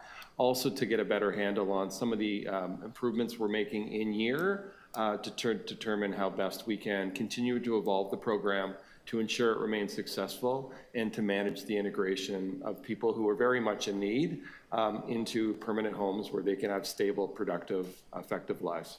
Right. And in deciding and setting the criteria for who would be suitable for TCHC accommodations or residency, does where they come into play? Like if they're from Toronto, is that, a plus factor, or does it make any difference? If they're from Ottawa or Kingston, it doesn't make any difference? We don't differentiate place of origin. I think that's an actually very difficult question to answer, where you're from. Well, I've lived in 4 different cities, right? So they're here, they're in our shelter system, we got to get them housed. Got it. Okay. And we utilize the coordinated access approach with their input to identify what communities of choice they may wish to live, where their support and communities represented. So all those factors go into the great work of our colleagues at TSSS to manage the by name list and find appropriate homes that allow people to get a foot up in a sound footing and have housing to allow them to prosper and be effective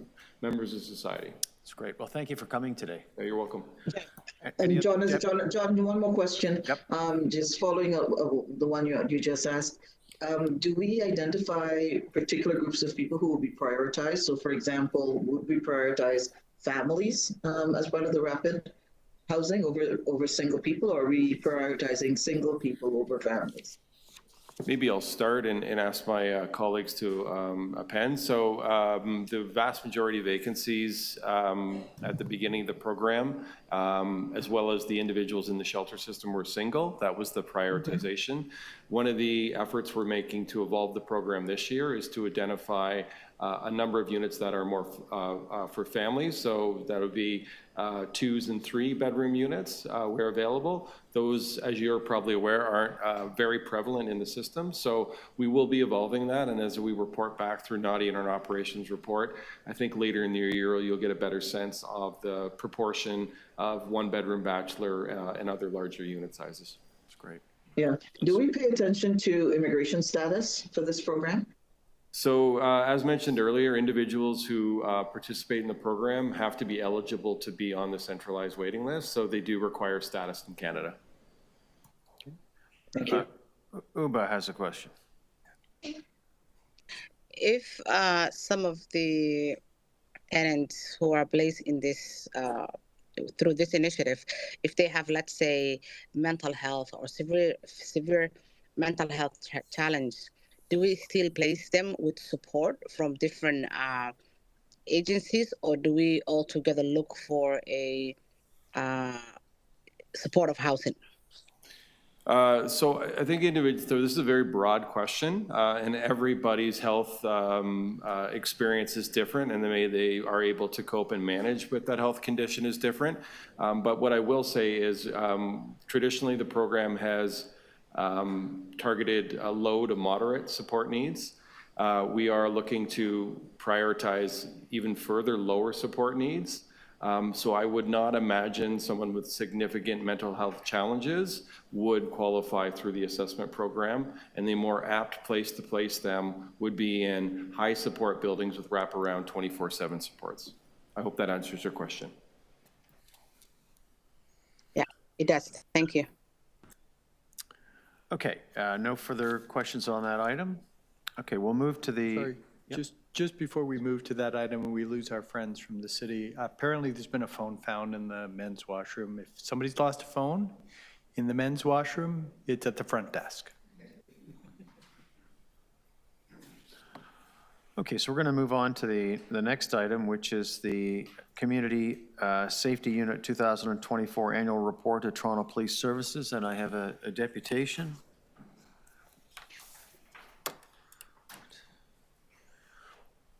Sorry, we have Miguel.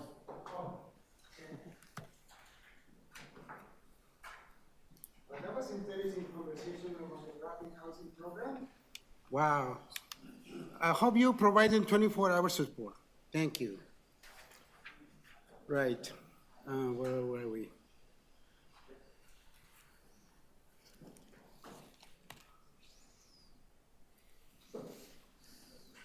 Community Safety Unit 2024 Annual Report to Toronto Police Services Board. In last January 17, I attended the Toronto Police Services Board meeting, and I showed them an interesting video to the board with relation to intermittent loud noises and ways to deal with it by using technology, a recording device that can be set in the unit and measure the number of decibels that happens in the unit. Board members were very impressed and asked a lot of questions to the chief, to members attending the board, and most of them will seem to be inclined that perhaps it's time for the CSU to be equipped with the proper tools for measuring levels of high decibels in units during the nighttime between 11 and 7 a.m. I showed in the video, and I've been in touch with No More Noise Toronto, who have also provided me with a test equipment that I put it in my unit, and I was able to measure. I'm sad to report that some of the noise levels reach up to 100 decibels in the middle of the night. It can harm anybody. It can break down the health of anybody. Currently, I can't hear well from my 2 ears. So I made this recommendation to the Police Services Board because they were talking about what we just heard about the regularization of members of the CSU to work as constables. Anyway, what I like to focus is in regards proper equipment to the CSU officers. If that is not the desire of the Community Safety Division, perhaps they could pass information to the 311. In regards discipline, complaints against CSU officers, the public complaints, it shows that there were 16 complaints, and only one was resolved, and the other ones were deemed resolved, maybe because there was lack of video. I have been an advocate for body-worn cameras to ensure accountability, to ensure transparency, to ensure that the officers are held to the maximum of responsibility for the work they perform as sworn officers. And I hope you take that under advice, that body-worn cameras enhances the reputation of the unit, because whatever they said or we say against them, it can be proved through the video.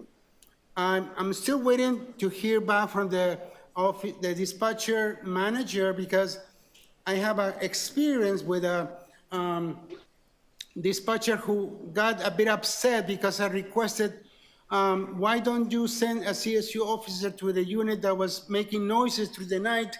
Maybe that person needs a wellness check. In the public minutes on November 18, bullet 1, 2, 3, 4, 5, 6, it says CSU has the authority to conduct arrests on TCHC properties, wellness checks, and enforce trespass orders on TCHC properties. So there is an obligation for sending out CSU officers to conduct wellness check. It shouldn't be a problem if the public requests it and not to get upset.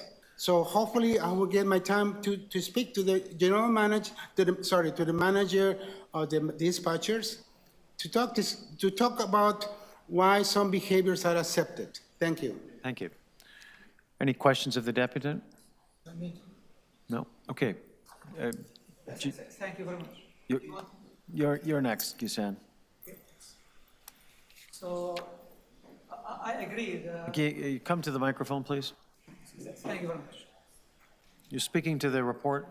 Yes, thank you. So I agree with Miguel about the noise. Should be strategy, because I personally suffer too much medically because of the noise, and many people, especially seniors. So soundproofing is not easy. I have engineering. It's not easy at all. If you go to the mathematical equation, it's very complicated. So it need strategy. It need to find vendors, strong companies that handle this problem, especially that there is no school no acoustic school in Canada. They have to go to United States study, or they have to go to UK or whatever. Thank you very much. Okay, thank you. Any questions of the deputants? No? Okay. On the item, are there any questions? Sorry, we're done. You're finished? Yeah, because I want to speak my deputation. Oh, this is on? 12F. Okay. I thought you did that.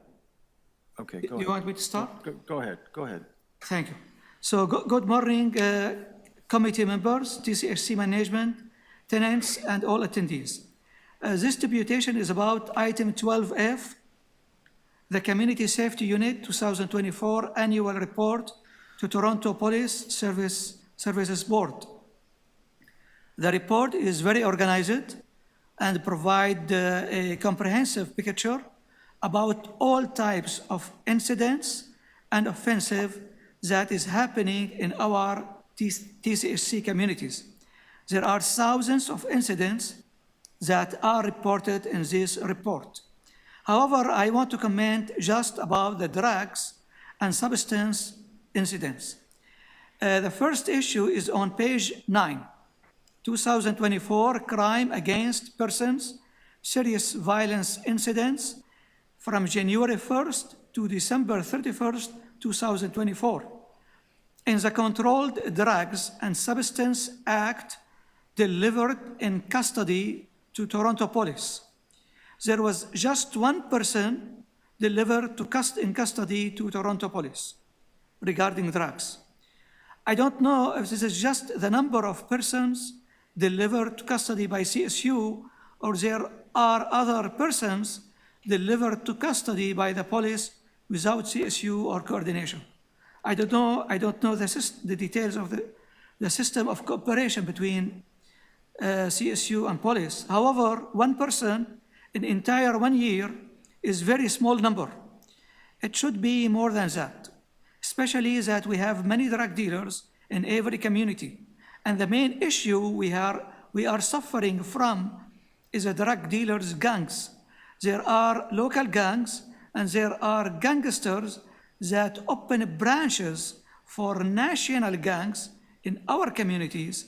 The drug dealing is the main, their income for these drug dealers is the drugs.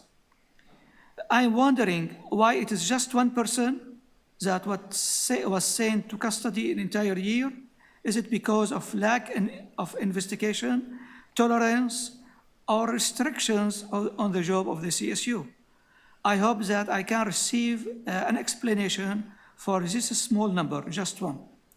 The second issue I would like to comment on is the number of possession and trafficking of drugs on page 17. We read 2024 other incidents, January 1st to December 31st, 2031, count of incidents on page 17.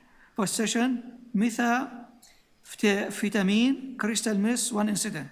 Possession, other controlled drugs and substance act, 14 incidents. Trafficking, cocaine, 1 incident.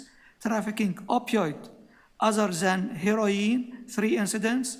Trafficking other controlled drugs and substance act, 6 incidents. I will focus just on substance trafficking. According to the report, the CSU was able to catch 10 times substance trafficking in the entire year. And that is a very small number compared to the reality. I don't know why CSU couldn't catch more than 10 times trafficking of drugs in 1 year. In all TCHC communities, 2,100 buildings, 100,000. We want much more efforts to decrease this drug trafficking and dealing disaster out of our communities. The gang become very strong and they recruit more tenants every year. Thank you very much. Thank you. Questions of the deputant? Okay, seeing none, thank you very much for your deputation. Thank you. On the report, questions of staff? No? no questions. Okay, I'll ask a question or two. So maybe you could just speak to a little bit about the deputant's comments about, you know, one person taking it into custody and about the general manner in which we try to deal with, you know, gangs and trafficking and, you know, and drugs and guns. Yes, through the chair, in regards to the deputant's statement about that one that is noted in the report is that person that was arrested and turned over to Toronto Police, and they take the person into custody. And that could be for many reasons. It could be because they're on bail. It could be for reasons that they are facing additional charges, etc. So I can't speak to that example per se, but that one person being turned over would be for those reasons. That's at a higher level. And he's wondering why there's not a lot more. Right. And the second part of that question being why there's not a lot more.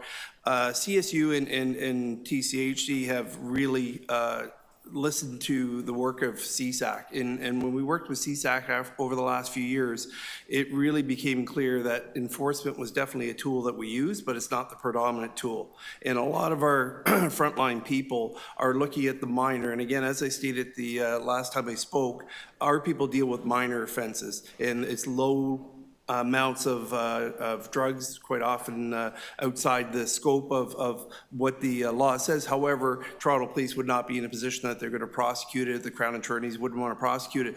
So our people look at diversion tactics such as the Trespass to Property Act, because that's not a criminal stream. It's a provincial legislation that allows us to either issue tickets, advise people that their behavior is contrary to the rules of the property, but it keeps it out of the criminal stream. And that's something we've really asked our people to do, is look at ways to resolve the safety issues in the front line without going to the criminal stream unless they have to. So a lot of our people there, you'll see our trespass to property has excessively increased over the year, and a lot of that is trying to deal with the issues of illegal behavior and not trying to criminalize it. So that's one of the avenues that we've really tried to focus on over the last year.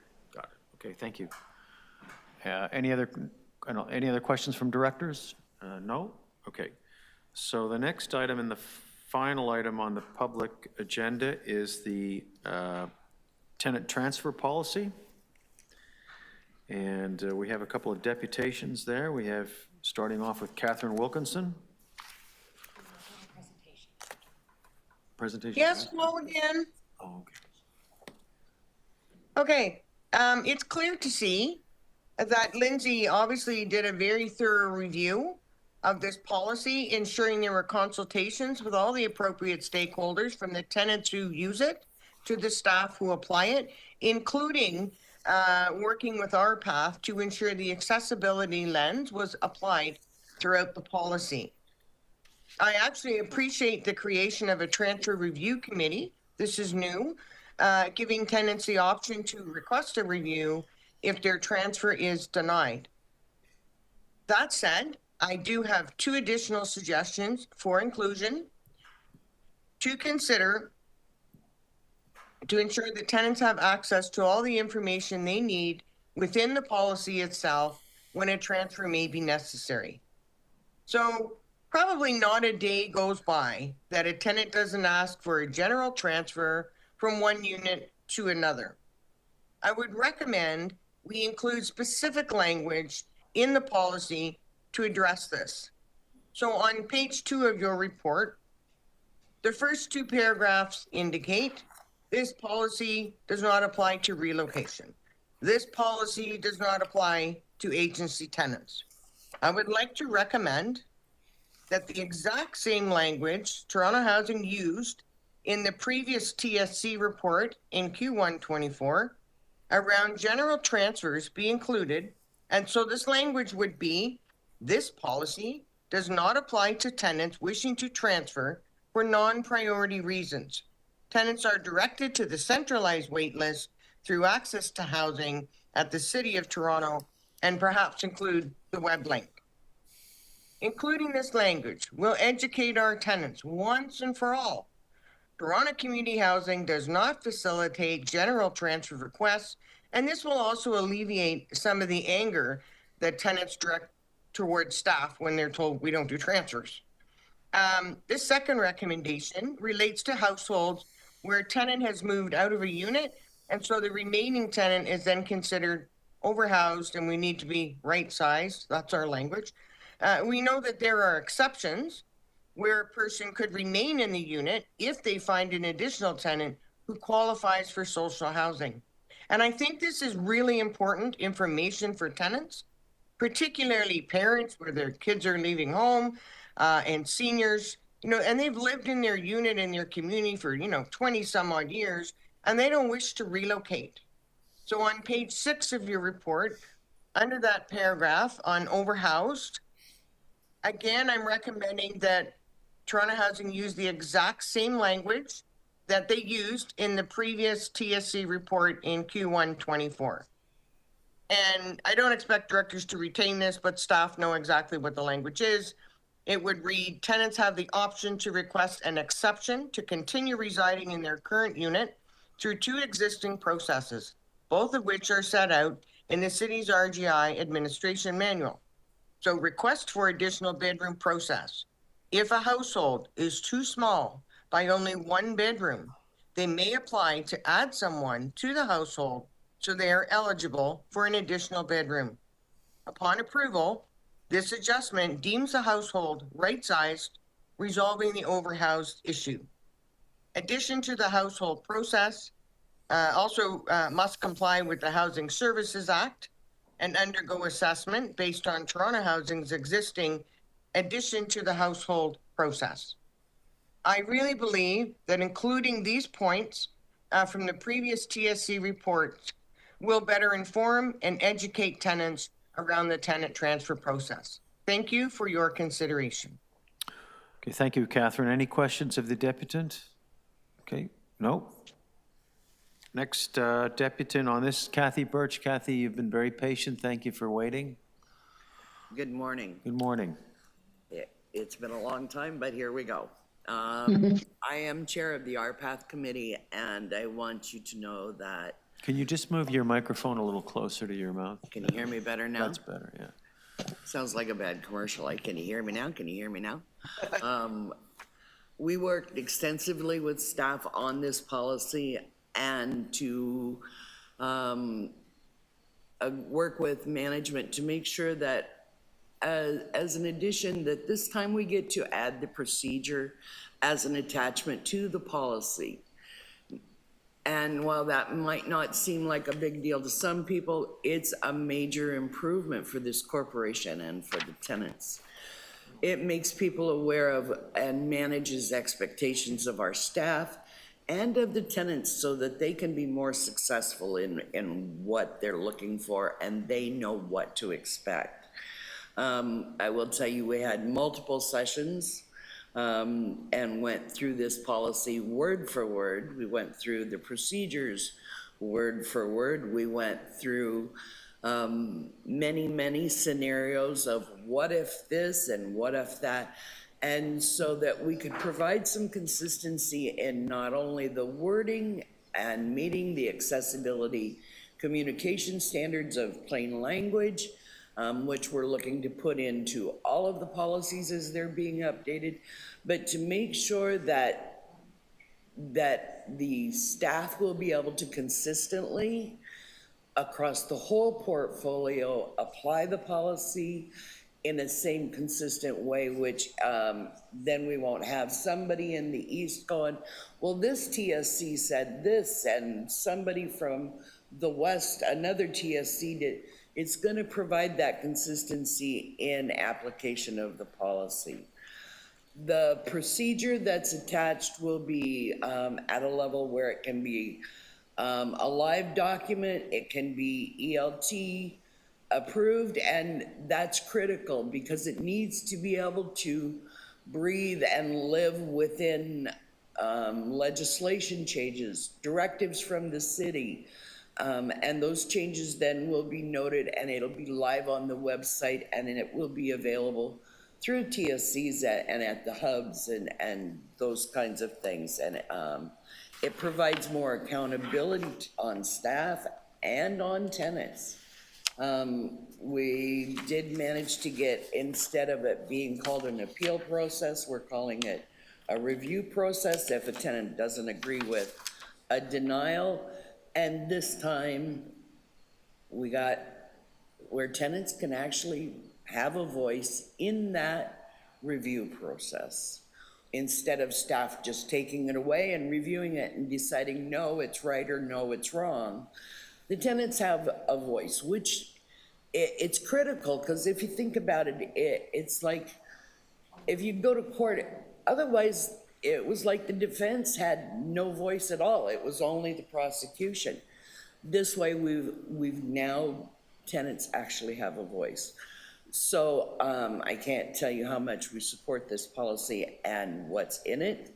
I want to thank our COO and our CEO for allowing these kinds of major steps to happen to improve our policies and the quality of it and the way tenants will be able to be served better. All I can say is pass it, get it to board. We need this implemented. Thank you. Great. Thank you, Kathy. Thank you for the comments. I'm sure staff appreciates the comments. Mm-hmm. We have one more deputant. Miguel, please.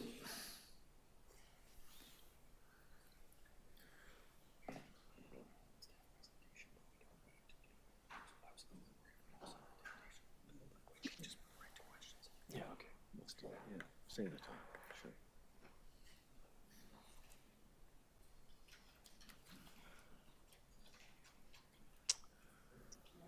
You know, it's good to have a staff presentation if committee members actually show up. Right? It's online. I don't mind standing up. That's fine. So, thank you. Thank you very much. Last month at City Council, there was a motion made by Councilor Lily Chang that nailed the problem right on with a very smart solution. EC 18.5. She recommended to the CEO the implementation of a smart app that can provide with information to tenants who wants to know updates on the work orders, maintenance, push notification, important announcement, updates. Maybe it can be included. Where are you in the queue line to be transferred out or in? Maybe you can put those updates in the smart application and give proper importance to the recommendation from Councilor Lily Chang, which is a smart idea. Very smart idea to implement this, because everybody's, has these devices, and instead of, sometimes we don't have access to a computer. So please consider this motion from Councilor Lily Chang and improve the way we communicate and enhance our tenant transfers, information, et cetera, et cetera. Thank you. Thank you. That's it, guys. Thank you. Great. Okay, thank you, Miguel. Any questions of the deputant? No? Okay. Any questions on the policy, the new policy, the tenant transfer policy? Any questions or comments? I do. I have a quick question and comment. Uba? I just want to say thank you so much first for the staff who put a lot of effort and work to this policy. It's much approved, better than before. And my question is, maybe I missed, but when I was reading the report, I didn't see a few things I was hoping to see. And one is if we can hold some units the same way that we hold units when we're doing the revitalization. I didn't see that. Another suggestion, couple of suggestions that I gave in the past was to have maybe few houses, like safe houses. So when a family is going through a crisis and they need a transfer right away, and TCHC cannot afford to pay a hotel until the family is transferred. Sometimes they rent a hotel, but they only rent a hotel 1 week. And then crisis response might help another week. And then the family, after 2-3 weeks, they are on the street and they cannot go back to. I have few examples that some happened even last week where clients are in a hotel and TCHC and crisis response are paying out of pocket. So if we have maybe 1 or 2 or 3 house anonymously that nobody knows, that we can put families when things like this happen and there's an emergency need. That would be also a good idea. But more in a long-term solution would be, and those of you who listen to this heard me saying this for the past 3-4 years, is to merge the two transfer, the SPP transfer with the crisis transfer. So that way, when someone applies crisis transfer, they're not only on the wait list internally, and also TCHC is working hard to do right things for their staff, for their tenant, but TCHC can only offer what they have. If they don't have enough units, they cannot offer. So a solution will be, and this is actually a question, not only suggestion, the group who sit with the secretariat, the city folks, the TCHC, did we ask them if they can merge the two transfer?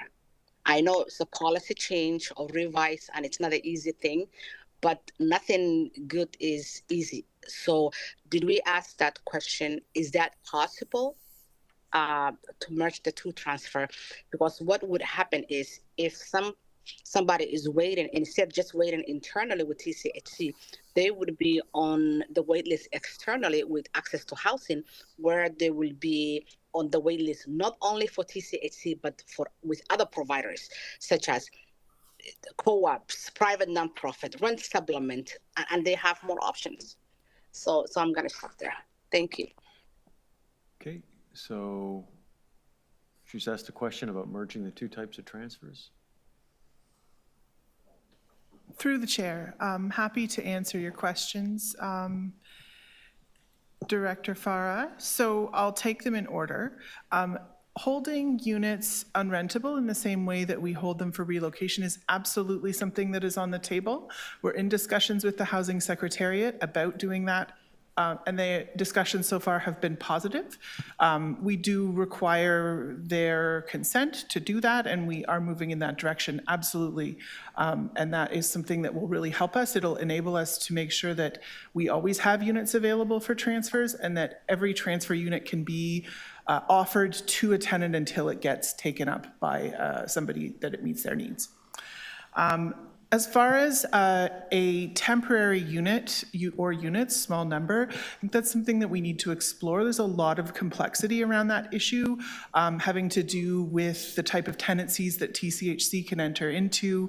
But it's definitely something, and we've had some experience with Swansea Mews and the relocation there around how we handle temporary relocations like that. So I think it's something we can absolutely explore. But I just want to caution that there are a lot of complexities around that we're going to need to work through. And happy to engage directly with you, Director, and any of the other board members who want to engage with that, and we'll talk internally as staff as well. And then finally, the long-term solution around providing access for TCHC tenants who are approved for transfers, priority transfers, to access the centralized waiting list on a priority basis. We have asked that question of the Housing Secretariat. That answer is currently no. I will say that prioritization of applicants on the waiting list, whether they be current TCHC tenants or net new applicants, is a really complex policy issue. And I know that the Housing Secretariat works on that on a regular basis. So it is, something that is, on their radar for sure, but there's a lot of, again, I don't want to speak for them, but that is not something that they are able to do right now.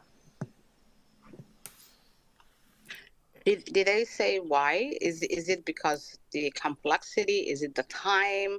Is it because they won't have enough units? Because I don't see what the pushback is. If we are willing to support,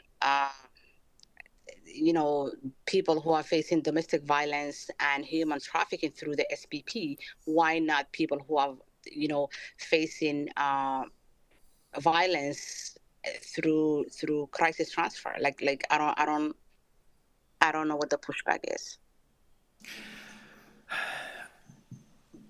I don't want to speak for Housing Secretariat on that front, but I will say that they are focused on issues of equitable access for folks in particular who are not currently housed with RGI subsidy. So I would say that's likely a consideration on their end, and I think this is a conversation that we're happy to continue to engage in with the Housing Secretariat to continue to problem solve whether there's a solution here. Anything further, Uba? Debbie, Ziva? No? Okay, that's, thank you. At least you try, but I'll keep on asking too. So I have a question. Can tenants swap units?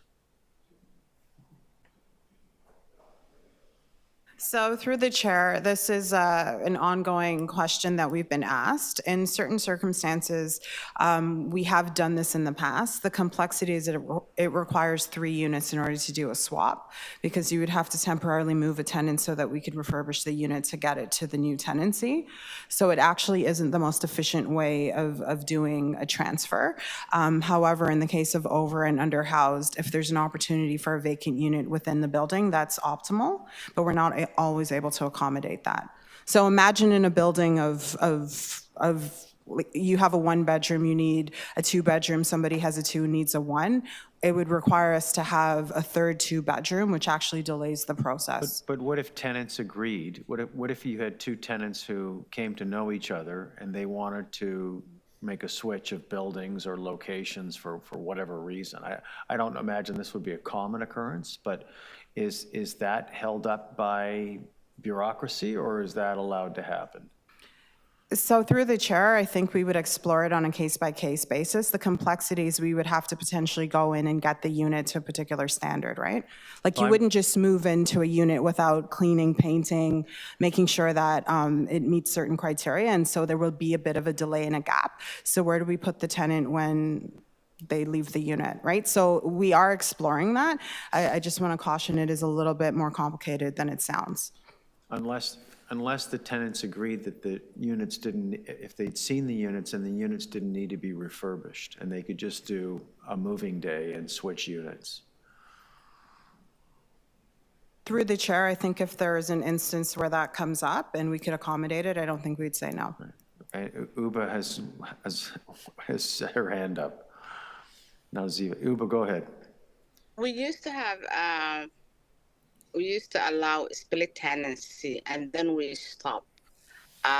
Is that something that we can go back to? Because sometimes what happens is there are either in parent and their children or partners or siblings who, whatever the reason may be, cannot get along with each other and they want to split.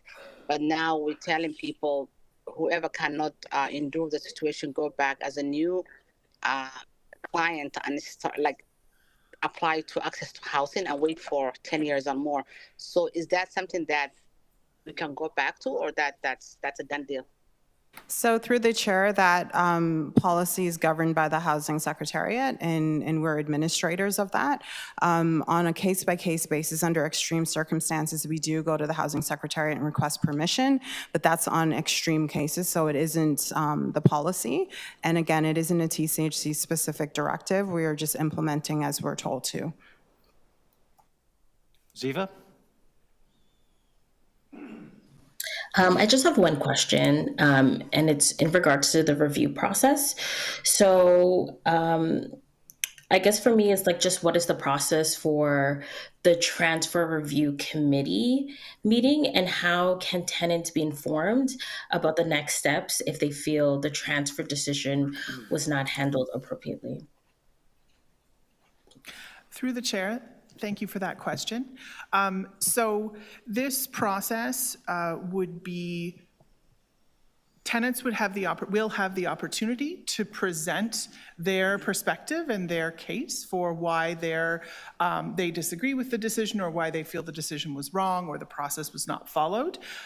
All communication with tenants who are denied a transfer would have written confirmation of how they can request a review and the timelines associated with it and the steps to take. So that would be a default standard response to tenants whose transfer application is denied. Okay, any further questions from directors on this item? Okay, seeing none, so we'll have a motion to approve or to receive all of the items on the Chief Operating Officer's reports. That's 12A to G. Okay, moved by Debbie, all in favor? Okay, that's great, thank you. And then motion to adjourn, so we're going to adjourn this meeting and then very shortly thereafter, we're going to go into Policies for G is for approval. oh, G. Oh, sorry, G. Yes, of course, that's right. Okay, so we just voted to approve. We'll say A to F, and then we need a motion to approve the tenant transfer policy. Okay, so Ziva, you want to move that? Okay, all in favor? All right, thank you. That does that. And then a motion to adjourn. Uba, motion to adjourn. Thank you. And we will. The public meeting is now adjourned.